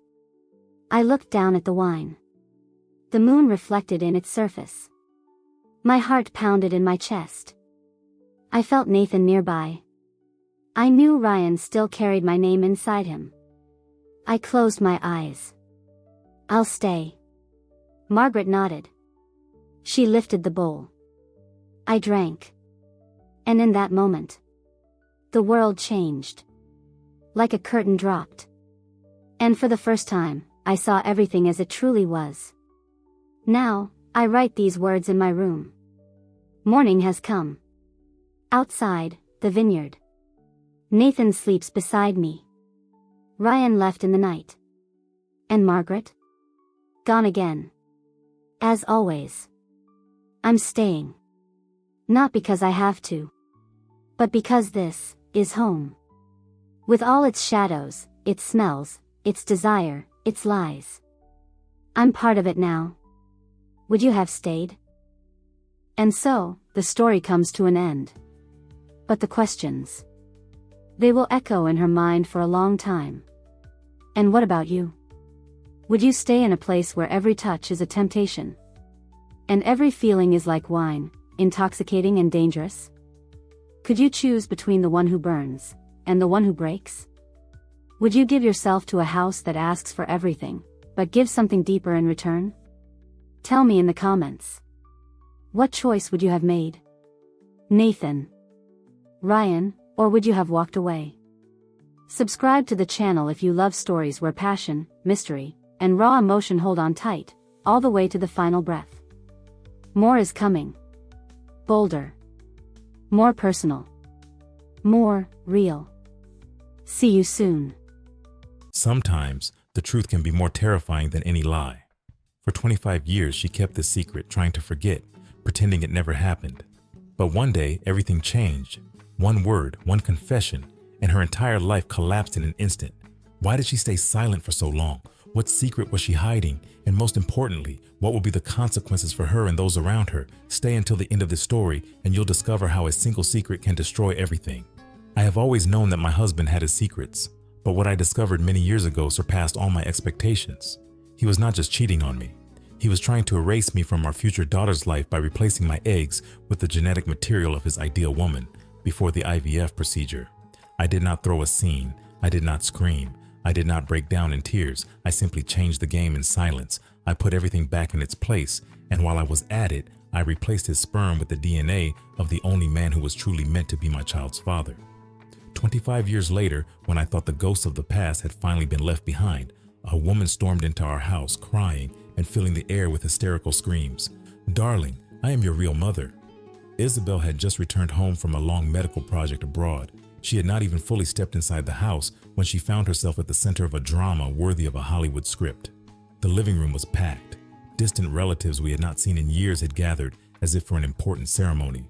But there was only one central figure in this chaos. Veronica Smith sitting in the middle of the couch, playing the role of a martyr, and next to her was him, Richard Wallace, my perfect husband, who had preferred to play the role of a ghost for most of our marriage. And now, this ghost was holding his mistress's hand, whispering words of comfort to her as if they were enduring the greatest tragedy together.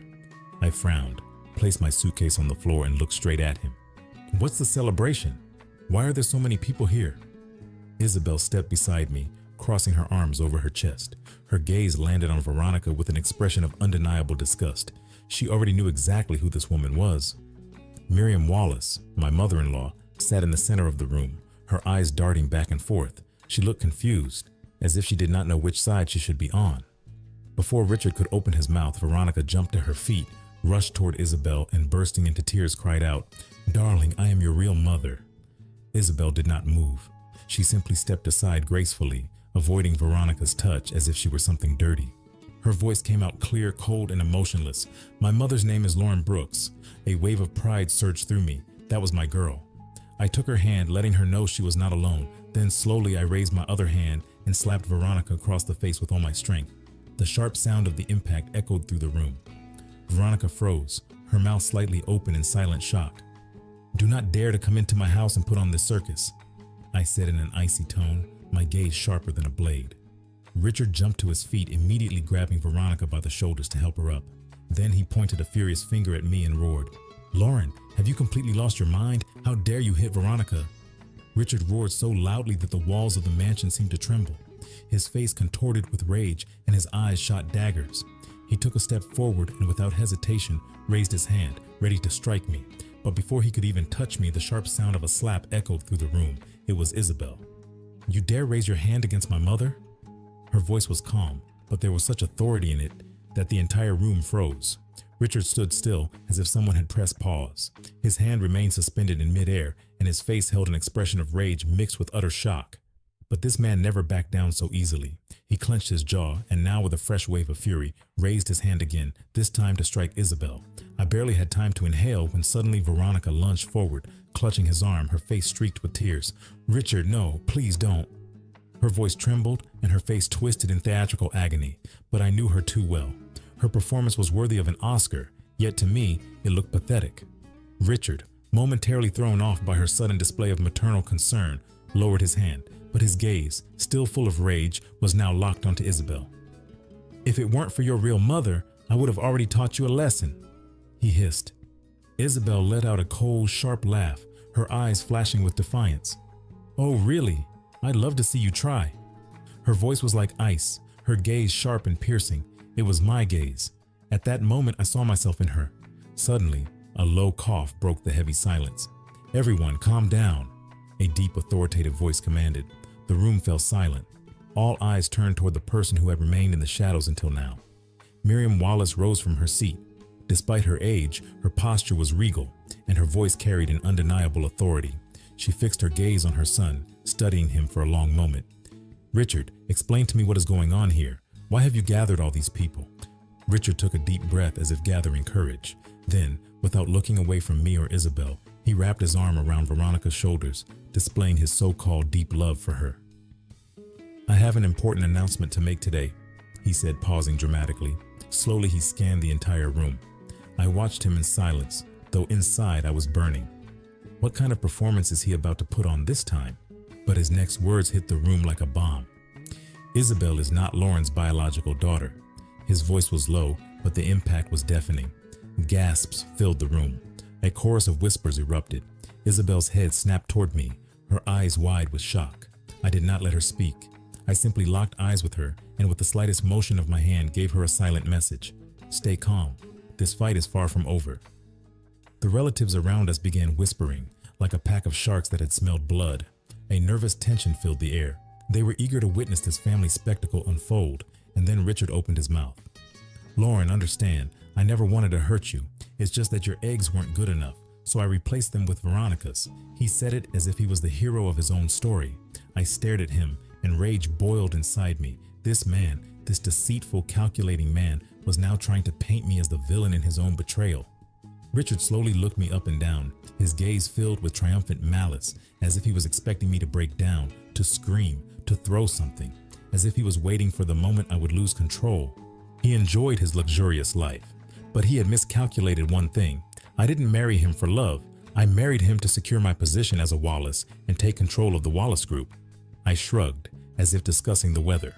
"Divorce? Fine, I don't care." Then I gave him a cold, piercing look. "But there's no need for a DNA test. I know Isabel is my daughter." At that moment, Isabel looked at me, and I saw it in her eyes, ironclad certainty. "Mom, I believe you." I felt the energy shift. Veronica and Richard stiffened. They hadn't expected this. "Isabel, you don't believe your father?" Richard's voice lost its usual confidence. "Isabel, sweetheart, please listen to me." Veronica took a desperate step forward, reaching out, and then the door swung open. A young man stormed into the room, tall, dark-haired, looking like a college student. He walked straight toward Isabel, his face full of emotion. "Sister." Dead silence. As if one extra mother wasn't enough, now my daughter had a brother out of nowhere. I studied him carefully, his features. There was something familiar about them. He looked like Veronica, and then it hit me. I turned to Richard, then to Veronica. They had kept this secret for over 20 years. They had hidden him from me all his life. But now, here he was. This show was getting even better than I expected. Miriam, who had been sitting at the head of the room, suddenly turned to her son. Her voice, usually composed, now trembled with something new. Fury. "Richard, what is going on here?" Diego swallowed hard and looked at Isabel. He looked like he was about to cry. "Sister, my name is Diego. I've always known about you." His voice shook. He stole a glance at me, then quickly looked away, as if expecting me to scold him. My mom always told me about you." He swallowed again, his voice cracking. She said you were talented and beautiful, and then a dramatic sob. Veronica. She covered her mouth with a handkerchief, her shoulders trembling. What a performance. Too bad I was never a good audience.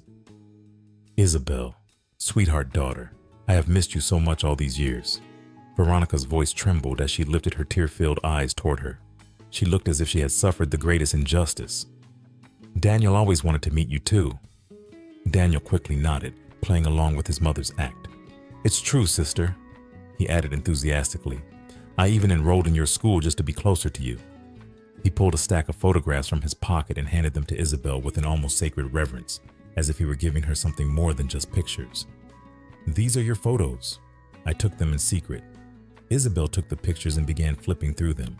There she was, beaming in her graduation gown, exhausted after dance practice, debating with classmates, her eyes burning with passion and determination.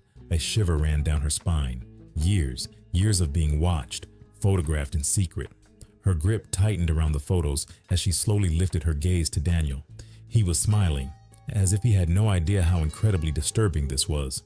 Meanwhile, Richard wasn't wasting time either. He approached his mother, his posture firm, his voice full of confidence. Mother, this is the grandson of the Wallace family. All the elders are here to witness it. Please accept him. He knew exactly what he was doing. Ever since his father's passing, his mother had the final say in the family. He understood that if he wanted to legitimize Daniel, he had to secure her approval. The relatives watched in silence, waiting for her response. Richard was certain. If his mother accepted Daniel, I would have no argument left. He knew that over 25 years of marriage, I had always respected her, never challenged her, always obeyed her will. Daniel moved quickly, stepping forward with calculated innocence. He looked at Miriam with an almost devoted expression and spoke with reverence. Grandmother. A tense silence filled the room. Miriam looked at Daniel, then shifted her gaze to me. I could see the conflict in her eyes. She didn't respond right away. I knew she respected me, but I also knew she was a woman of tradition.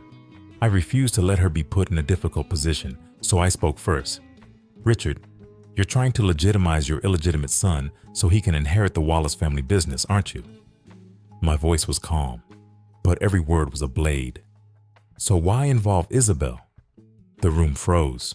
Richard's response never came, because he was interrupted by footsteps, firm, purposeful, echoing down the corridor. Before Richard could even open his mouth, a deep, steady voice rang through the room, because he has always known that Isabel was never his daughter, Lauren. Silence. Every head in the room snapped toward the doorway. There he stood, Mark Clark, my former love, the man I had once given my heart to, and now one of the most renowned surgeons in the world. He looked exactly the same as I remembered him, but what struck me the most were his eyes, that golden brown gaze, the same eyes Isabel had inherited. He stood with absolute certainty, his expression filled with calm resolve. Richard turned pale, and I felt the game shift. I saw the color drain from Richard's face. His arrogance vanished. Veronica, who had been playing the grieving mother just moments ago, now clung to his arm like a lifeline. Daniel, this so-called brother of Isabel, instinctively took a step back. He looked lost. Mark's appearance was shattering their carefully constructed lies.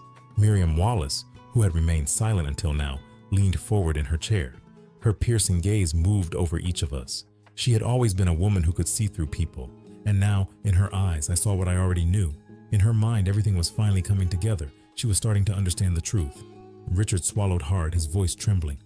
What is the meaning of this? There was no more confidence, only fear. Who do you think you are, barging into my house like this? Mark stepped forward. His presence commanded the entire room, his aura of strength undeniable. Your house, Richard? He asked with a mocking smile. His voice was calm, but there was steel in it. The house Lauren maintained with her hard work while you betrayed her? He paused and then delivered the final blow. The house where you raised a daughter who was never yours?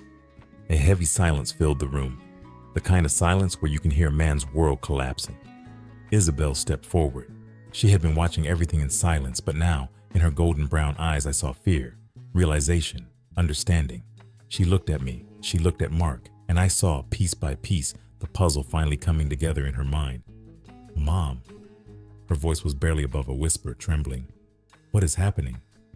I took her hand in mine. She was shaking. I could feel her world shattering. For 25 years I had kept this secret, but the moment of truth had arrived. the very truth I had protected ever since that night in the fertility clinic, the night I discovered Richard and Veronica's scheme. I took a deep breath. My love.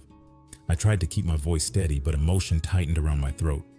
When we decided to try IVF, I found out that your father, that Richard, was planning to replace my eggs with Veronica's. Isabel froze. The relatives breathed faster. Whispers of tension filled the air, but I wasn't done. I looked straight into my daughter's eyes. But what he didn't know was that that night I made my own decision. Silence. A pause, filled with electricity. Veronica, who had been playing the victim, suddenly tore off her mask, her face twisted in rage and fear. She stepped forward, her voice breaking with hysteria. "You're lying." Her hands clenched into fists. "Isabel is my daughter."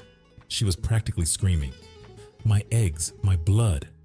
Her voice echoed in the silent room, but now no one believed her, because the truth was finally coming to light.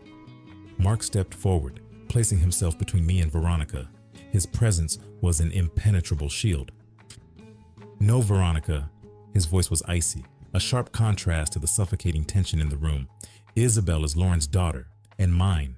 Every detail of her face, every movement, every talent. That is our legacy." He locked eyes with Veronica, his gaze burning with cold fire. "Have you ever wondered why she looks nothing like you? Nothing like Richard?" The words dropped like a bomb. Silence consumed the room. Miriam rose from her chair. Her face was frozen in shock. Slowly, she walked toward Isabel. "Her eyes," she whispered. She leaned in closer, studying my daughter's face as if seeing her for the first time. "I always wondered where she got those eyes." Her voice trembled. "No, Wallace has that color." Richard stood frozen. I saw something click in his mind, like a puzzle that had finally come together, and then he exploded. "This is absurd, a conspiracy." He lunged forward, his face twisted with rage. "Lauren, how dare you?" His voice cracked. "You deceived me. You made me raise another man's child." I laughed bitterly. This man, this liar, this traitor who had cheated on me for years, and now he had the audacity to call himself a victim? I stepped forward, not breaking eye contact. "I deceived you, Richard? Me?" I took another step. "Who tried to swap out my eggs without my consent?" Another step. "Who hid an entire secret family with his mistress?" I saw his hands tremble, but I wasn't done. "Who wanted to use Isabel as a pawn in his twisted game of manipulation?" Richard's face contorted with fury. He lunged at me. The air in the room thickened.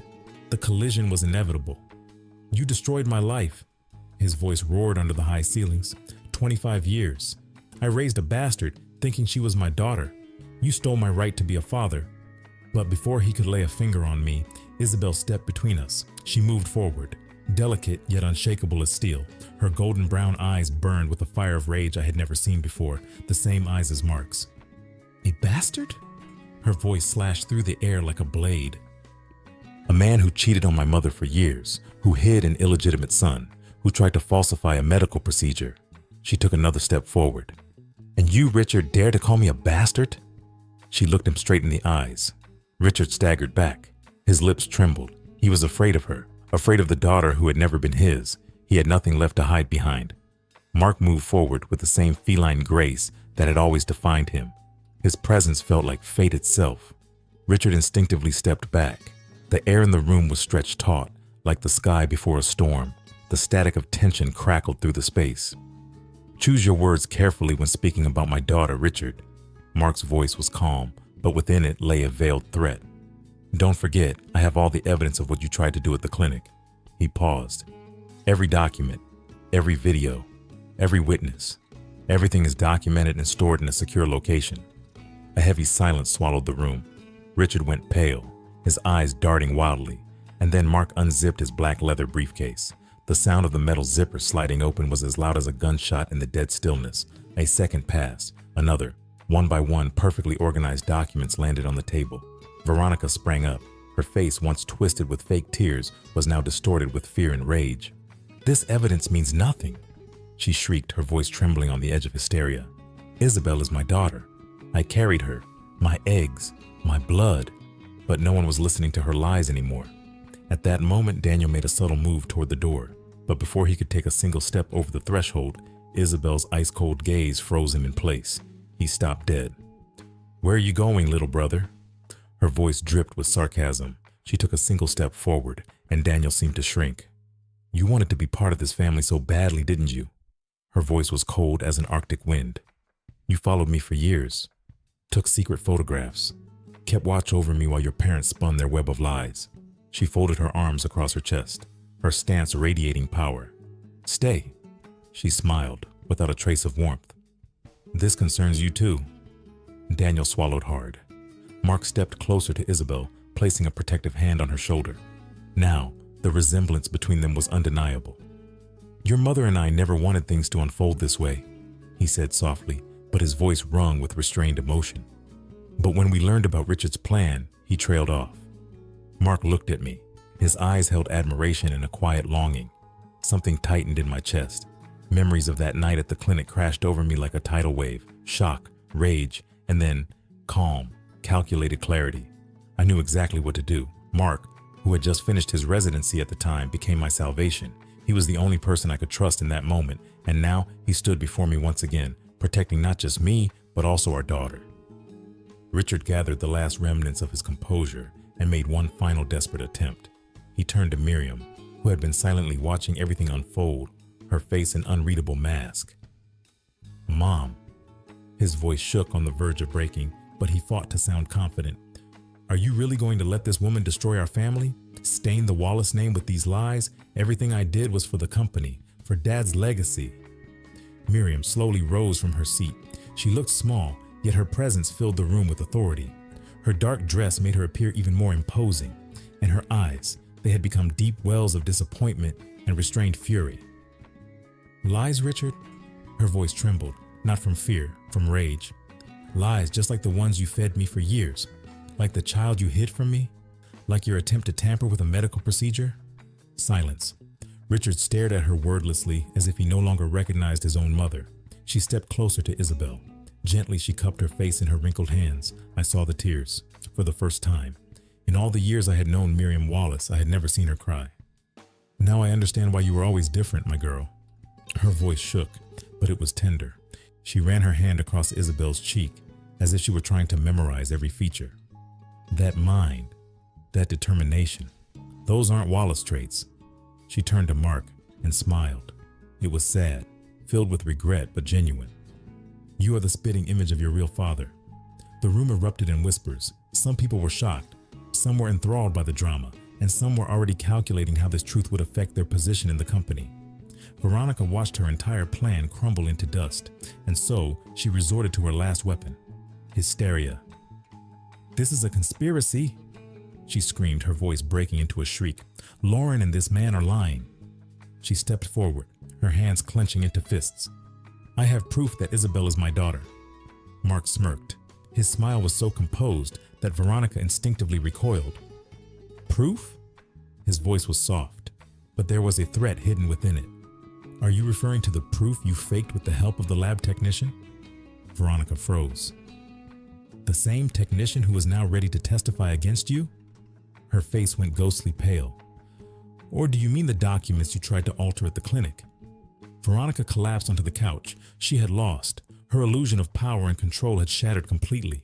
Richard stood frozen. He didn't know what to do, didn't know what to say. Beads of cold sweat trickled down his forehead. I don't understand. He was speaking more to himself than to anyone else.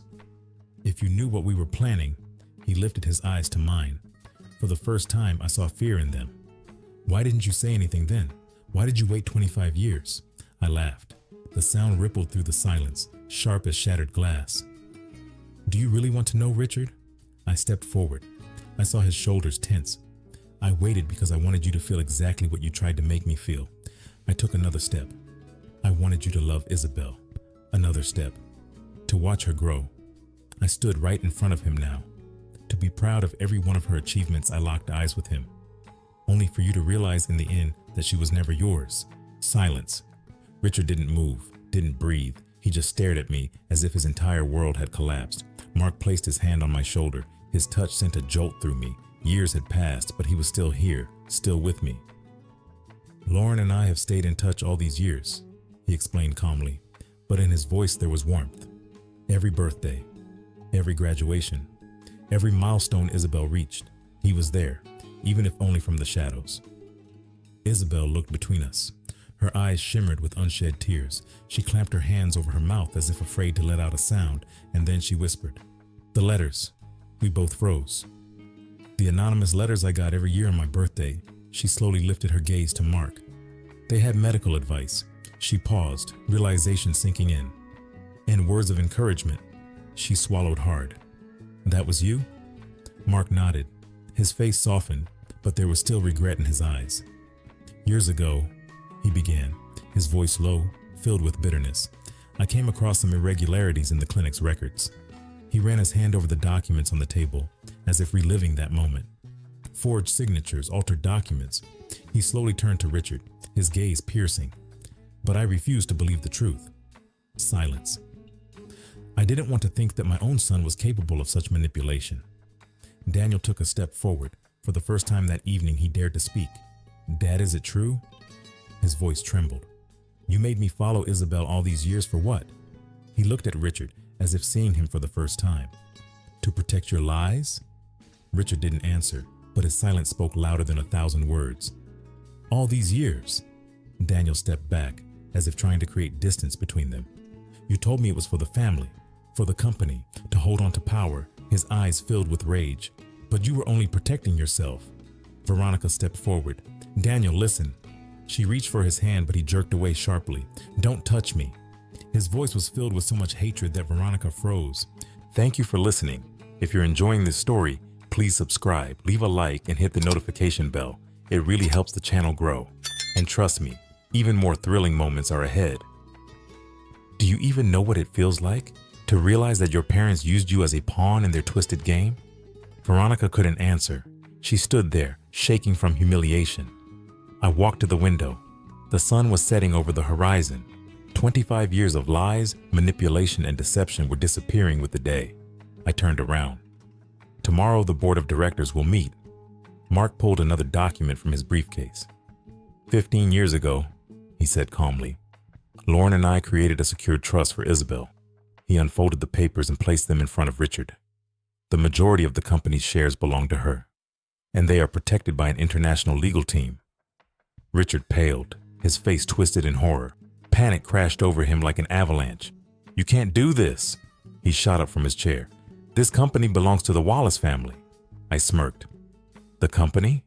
I took a slow step forward. This company belongs to the one who kept it afloat all these years. I stood right in front of him, locking eyes. Or do you actually believe I didn't know about the money you funneled to support your secret family? His face went white. He collapsed back into his chair. He stared into nothing. He had lost. For the first time in his life, I watched him. The hands he had been waving around in fury just moments ago now trembled on his knees. My words had been the final blow. Today, you didn't just lose your so-called daughter, Richard. I crossed my arms. You lost control over the company you thought was yours. I let the pause linger in the air. Then I finished. Every cent you stole, every forged document, every lie you told. I leaned in close and whispered in his ear, it's all documented. Isabel stepped up to the massive oak table, the very one where Richard had signed his fraudulent deals for years. Now that table belonged to her. With the meticulous precision of a lawyer, a skill she took great pride in, she reviewed the documents Mark had brought. Her eyes, inherited from her real father, scanned each page with an expression of both professional satisfaction and personal vengeance. She relished every uncovered crime. Everything is in order. A faint, almost triumphant smile touched her lips. With cold precision, she sorted the documents into neat stacks. Shares, trust fund, records of offshore bank transfers, evidence of embezzlement. She paused, savoring the silence of the moment, and then she delivered the final blow. We even have receipts for the gifts you bought Veronica with company money. Veronica exploded. Her carefully crafted victim persona crumbled in an instant. Her face, once flawlessly made up, was now smeared with streaks of mascara and tear-stained makeup. You can't do this to us. Her voice shook, teetering on the edge of hysteria. She shot up from the couch like a wounded animal. We have rights. Daniel has rights. We have been part of this family for years. Mark stepped forward. His voice remained calm, but firm. That steady, authoritative tone he used in the operating room when absolute composure was required in critical moments. Daniel will receive what is rightfully his under the law as Richard's son. He turned toward the young man. Daniel looked like he wanted to disappear into the floor. We are not like you. Mark let the words settle. We don't punish children for their parents' sins. Silence. Revenge has its limits, and a child's innocence is one of them. Daniel lifted his gaze. He hadn't expected mercy. He had expected hatred. Instead, he got justice. A storm of emotions flashed in his eyes. Shock, confusion, and shame. He realized he had been a pawn in his parents' game, and that realization shattered him from the inside. But that doesn't mean things will stay the same, I said. My voice was sharp as steel. I locked eyes with him. The photographs, the stalking, the intimidation. IT ends today. You are no longer a pawn in your parents' game. Daniel swallowed hard. Doña Miriam, who had remained silent all this time, finally spoke. Her voice trembled, not from fear, from years of restrained emotion. She looked at Isabel. I always wondered why you were different from us. She took a step closer. That passion for medicine, that sharp mind, that unbreakable resolve. Miriam paused and took a deep breath. Now it all makes sense, and her voice broke. Miriam Wallace rose, unhurried, with the same regal grace that had always defined her. She stepped forward, walking toward Mark.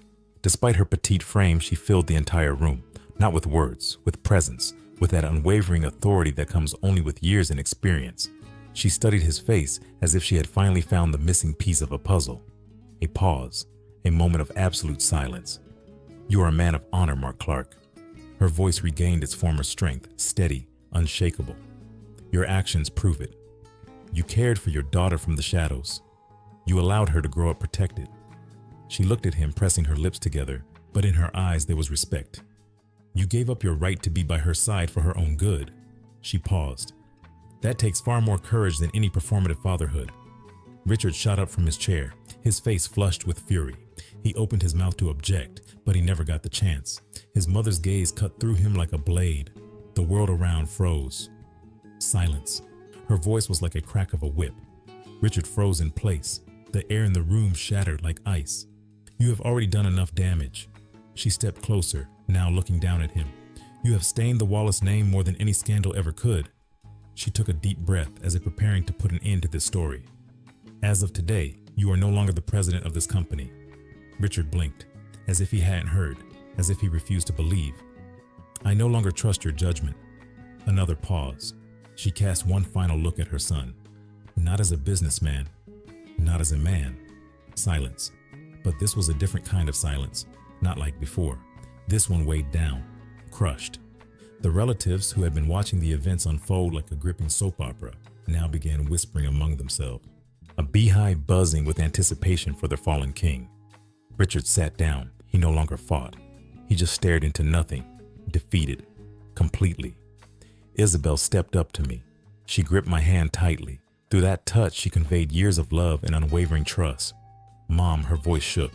All this time, she took a deep breath as if struggling to find the words. How did you bear the secret alone? She looked at me almost in horror. It must have been hell, living under the same roof with him, seeing him every day, knowing what he had tried to do. I looked at my daughter, feeling the weight I had carried for years finally lift from my shoulders, and the tears, the very tears I had held back for so long, now flowed freely. I brushed her cheek. My voice broke, but it remained firm. I wasn't alone, my love. I smiled through my tears. Your father. I looked at Mark. He stood there, as he always had. Even from a distance, he was always there. I took a deep breath. Every decision I made was to protect you, to secure your future. I held her hand. And looking at you today, at the woman you have become, I smiled. I know that every sacrifice was worth it. Mark stepped closer to us, closing the circle of a family we were always meant to be. His presence, which had for years been only a shadow, protecting us from afar, was now tangible, real. The scent of his cologne blended with the fragrance of gardenias, which had always filled the living room, creating an atmosphere that was almost perfect. He took a deep breath. And now, his voice was heavy with emotion, sparks in his eyes burning like embers. If you'll allow me, I would like to make up for lost time. Silence. Though I was there for the most important moments, through letters and photographs, he looked at Isabel. Nothing compares to being here, with you, for real. Richard shot to his feet, one last desperate attempt. His sudden movement knocked the papers off the table.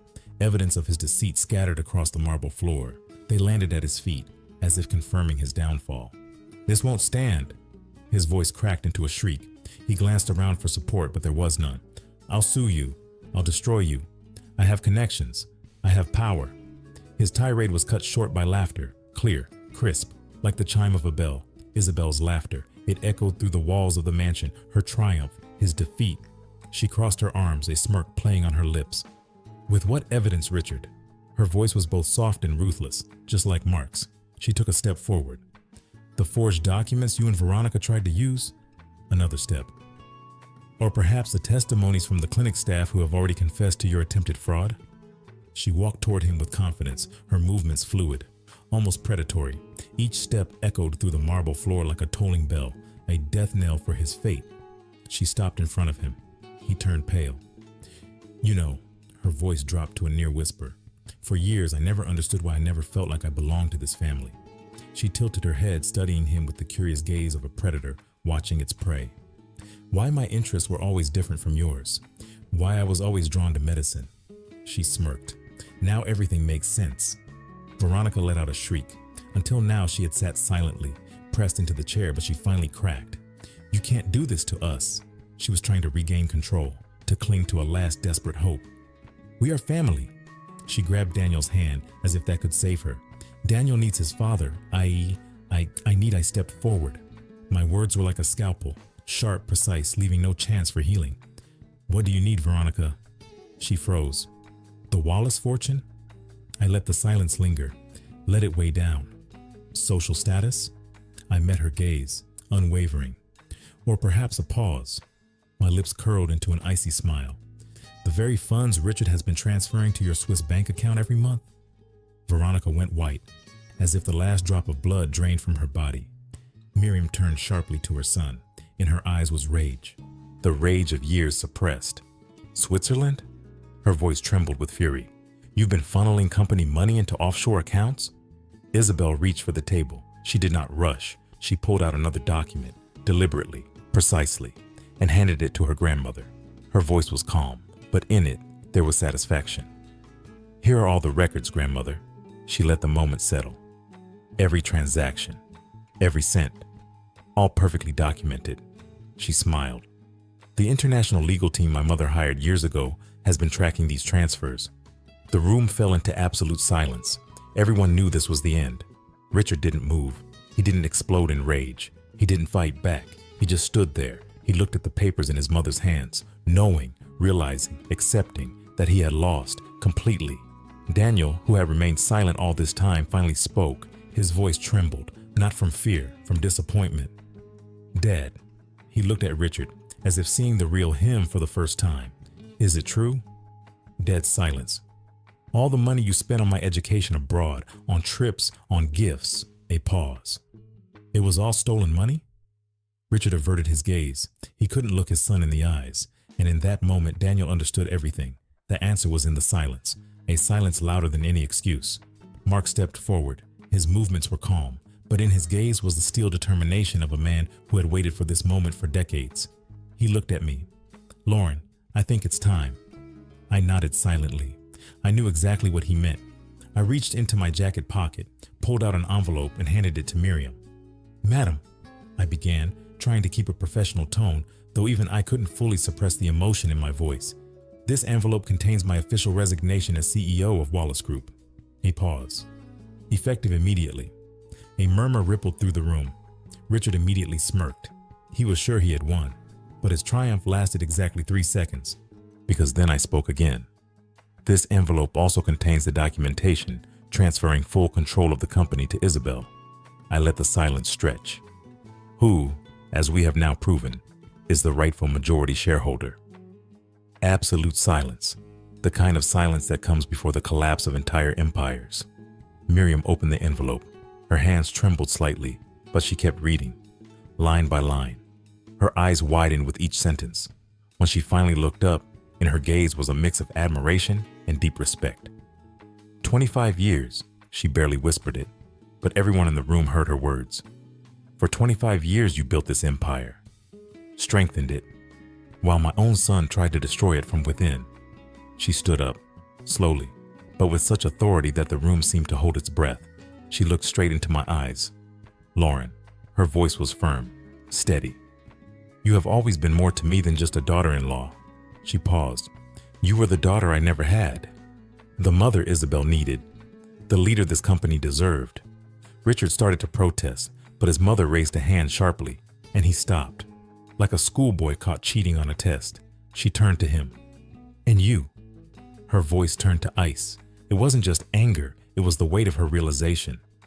"You who tarnished the Wallace name with lies and betrayal. You who betrayed not only your wife," she paused, looked at Isabel, "but your own blood." She stopped, and then she let out a bitter laugh, but there was no joy in it, only disappointment. "Although now I understand a pause, that Isabel was never your blood." She took another pause and exhaled, as if releasing the last weight from her shoulders. "And perhaps that was our greatest blessing." The air in the room grew thick, thick like the sky before a storm. Relatives who had been whispering among themselves now remained silent. They realized that they were witnessing the end of an era, the fall of a king, and the rise of a new ruler. Isabel approached the table with the confidence of a victor. She slowly took the documents from her grandmother's trembling hands, calmly, precisely, with the same meticulous, methodical approach she had inherited from Mark. Her eyes scanned the lines. Each page was her triumph. She nodded. "Everything is in order." Her voice was clear and firm. "As of this moment, I'm officially assuming the position of president of Wallace Group." She turned, looked directly at Richard and Veronica. They had retreated into the corner of the room, like trapped animals. She took a step forward, unhurriedly. "You have exactly 1 hour." Her voice was sharp as a blade. "To collect your personal belongings and vacate all company-owned properties." A pause. "This includes the mansion, the cars, and the offices." Veronica let out a sob. She choked on her own fear. "And where are we supposed to go?" Her voice broke. She was panicking. "Everything we had is here." Isabel smiled, a light, almost mocking smile, just like Mark's. "You should have thought about that sooner." Her voice was cold as ice. "When you decided to destroy my family." She paused deliberately. "Although," she tilted her head slightly as if contemplating something, "you still have your house in Switzerland." Her smile grew wider. "The one bought with stolen money." Daniel took a step forward. His voice was barely a whisper. "What about me?" Mark answered. His voice was unexpectedly soft. "As I've already said," he studied the young man carefully. "We do not punish children for their parents' mistakes. You may keep your position in the company if you choose." A pause. "But now, under strict supervision." He let a beat pass. Then, "In the photos." He held Daniel's gaze. "That ends today." Daniel nodded. His lips trembled. Tears of shame rolled down his cheeks. "I'm sorry." His voice broke. He met Isabel's eyes. "I truly am." Isabel studied him for several long seconds, then quietly said, "Time will tell if your apology is sincere." And then Richard exploded. Like a storm, like a fallen king realizing his power was vanishing into oblivion. He took an aggressive step forward. "You can't do this to us!" His voice roared like thunder. "This company is my life, my legacy." Mark stepped between us. His calm, commanding presence instantly forced Richard to step back, not from fear, from understanding that he had lost. "Your legacy?" Mark stared straight into his eyes. "Is a web of lies and betrayals." He took a step closer. "Be grateful that we are simply taking the company." A pause. "And not taking this to court for fraud." The next few minutes passed in a blur. Security escorted Richard and Veronica out, gave them time to pack their things. The rest of the family watched in silence. No one came to their defense. Daniel hesitated at the exit. He turned, looked at Isabel. His gaze was filled with remorse, but she said nothing. She just watched them go. And then the room was empty. Only 3 remained, Mr. Isabel and Miriam. I took a deep breath. For the first time in 25 years, I could finally breathe. Isabel asked softly, "What do we do now?" Her voice was gentle, vulnerable, real. Mark took a step toward Isabel. He hesitated for a moment, as if giving her a choice. Then slowly he opened his arms, hesitant, careful, but she didn't hesitate.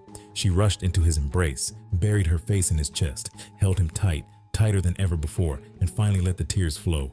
tears she had held back for years, I stepped toward them and joined them. Now I looked at them, at us. Now we are who we were always meant to be. Miriam watched us with a sad but satisfied smile. She stepped closer. The Wallace family has always been known for its business empire, she said softly. She looked at us. But I think our true legacy begins only now. The sun was rising outside. The first golden rays streamed through the mansion's towering glass windows. They bathed the room in light, illuminating us, cleansing us, marking a new beginning. Mark looked at me. He took my hand, intertwined our fingers, as if the past 25 years had never existed. You know, he whispered, his voice warm like the morning sun. I met his gaze. In his eyes, love, a promise. They say revenge is a dish best served cold. He paused, smiled. But it seems we've proven that it can also be the start of something beautiful. Isabel smiled, and for the first time in a long time, truly. Not out of mockery, not out of sarcasm, but like someone who was finally free. Can we go have breakfast? Her voice was light, alive. She sounded like the little girl I had always wanted to protect. I nodded. The three of us, like a real family. And then Miriam unexpectedly corrected me. Her voice was warm, but firm. The four of us. We all turned to her in surprise. She smiled. If of course you'll have me. We didn't answer, not with words, but with actions. We simply opened the circle for her, and she stepped into it, as part of us, as family. The sun rose higher. Its light lit our path as we left the Wallace mansion, not as victims of betrayal, but as the victors of our own story. Revenge was indeed sweet. But our greatest triumph wasn't Richard and Veronica's fall. It was that we could finally become a real family. And just like that, one hidden truth destroyed everything. But could she have done things differently? Could this disaster have been avoided? Or was the truth bound to come out sooner or later? What do you think? Was this ending fair? Share your thoughts in the comments. Let's discuss the characters and their actions. What would you have done in their place? If you enjoyed this story, support it with a like, subscribe to the channel, and hit the notification bell so you don't miss new stories. Thank you for